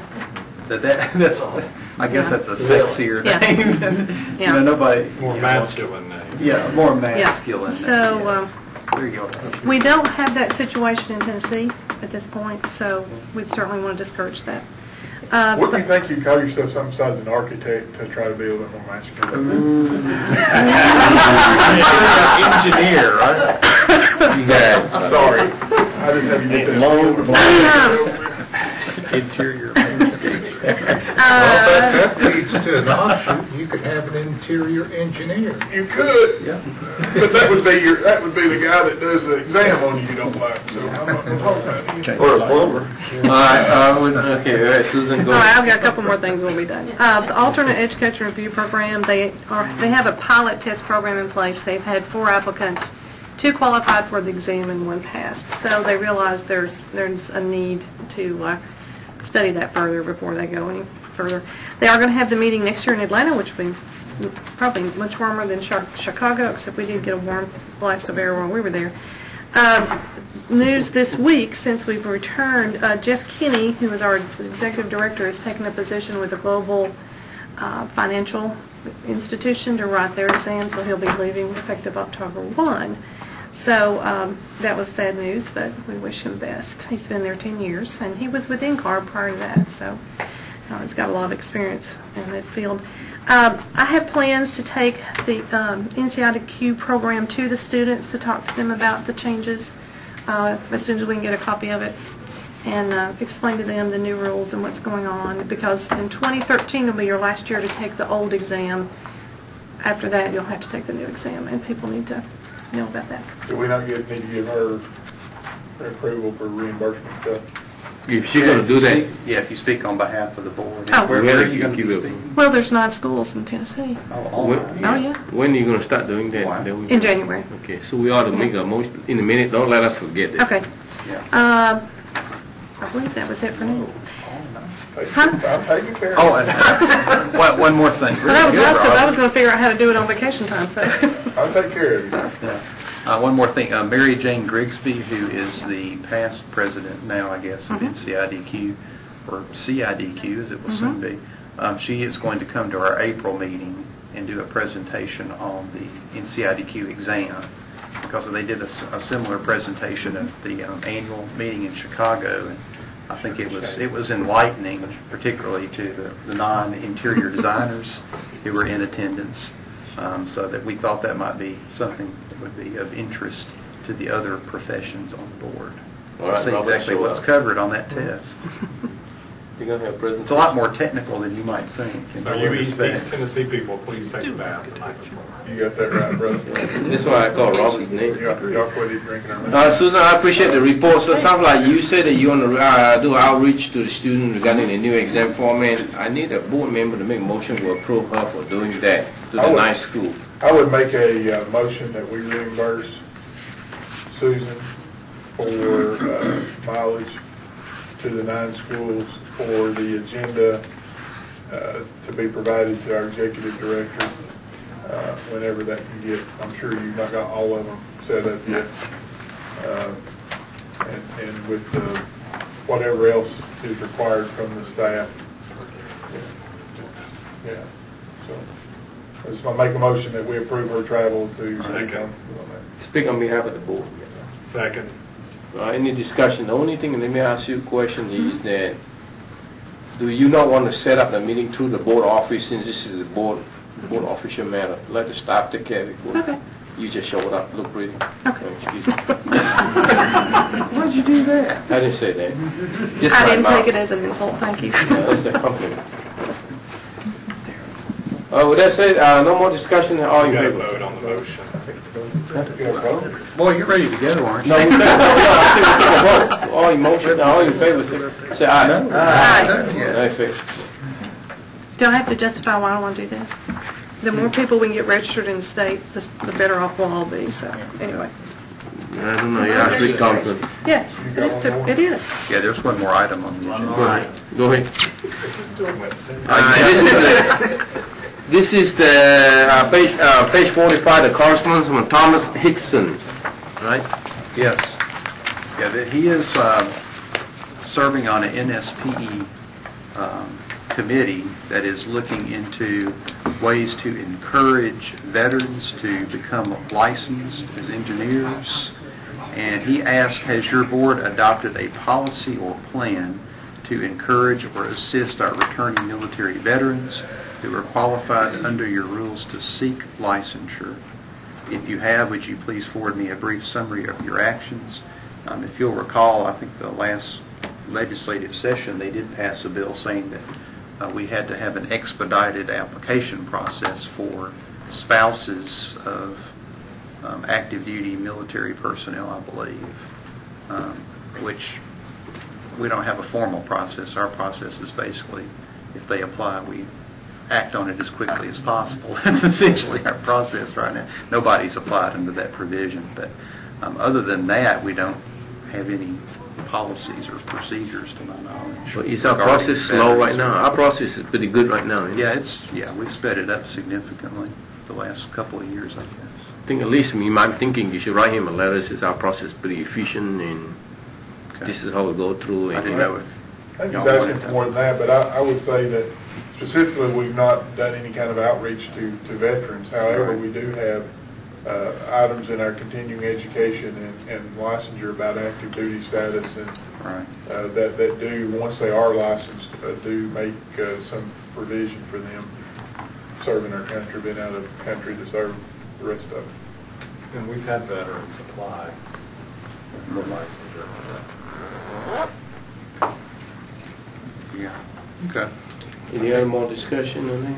Maybe just one other comment on that military, as candidates are earning their experience through the service, encourage their assignment or mentoring by a professional engineer within the organization or within the service. I think that would be helpful. Yeah. You really don't need a motion from us. We just need you to get input for you to write the letter. Yeah, I just wondered if y'all had some input to the response that I sent you. Move to adjourn. Second. All in favor? Aye. I didn't say.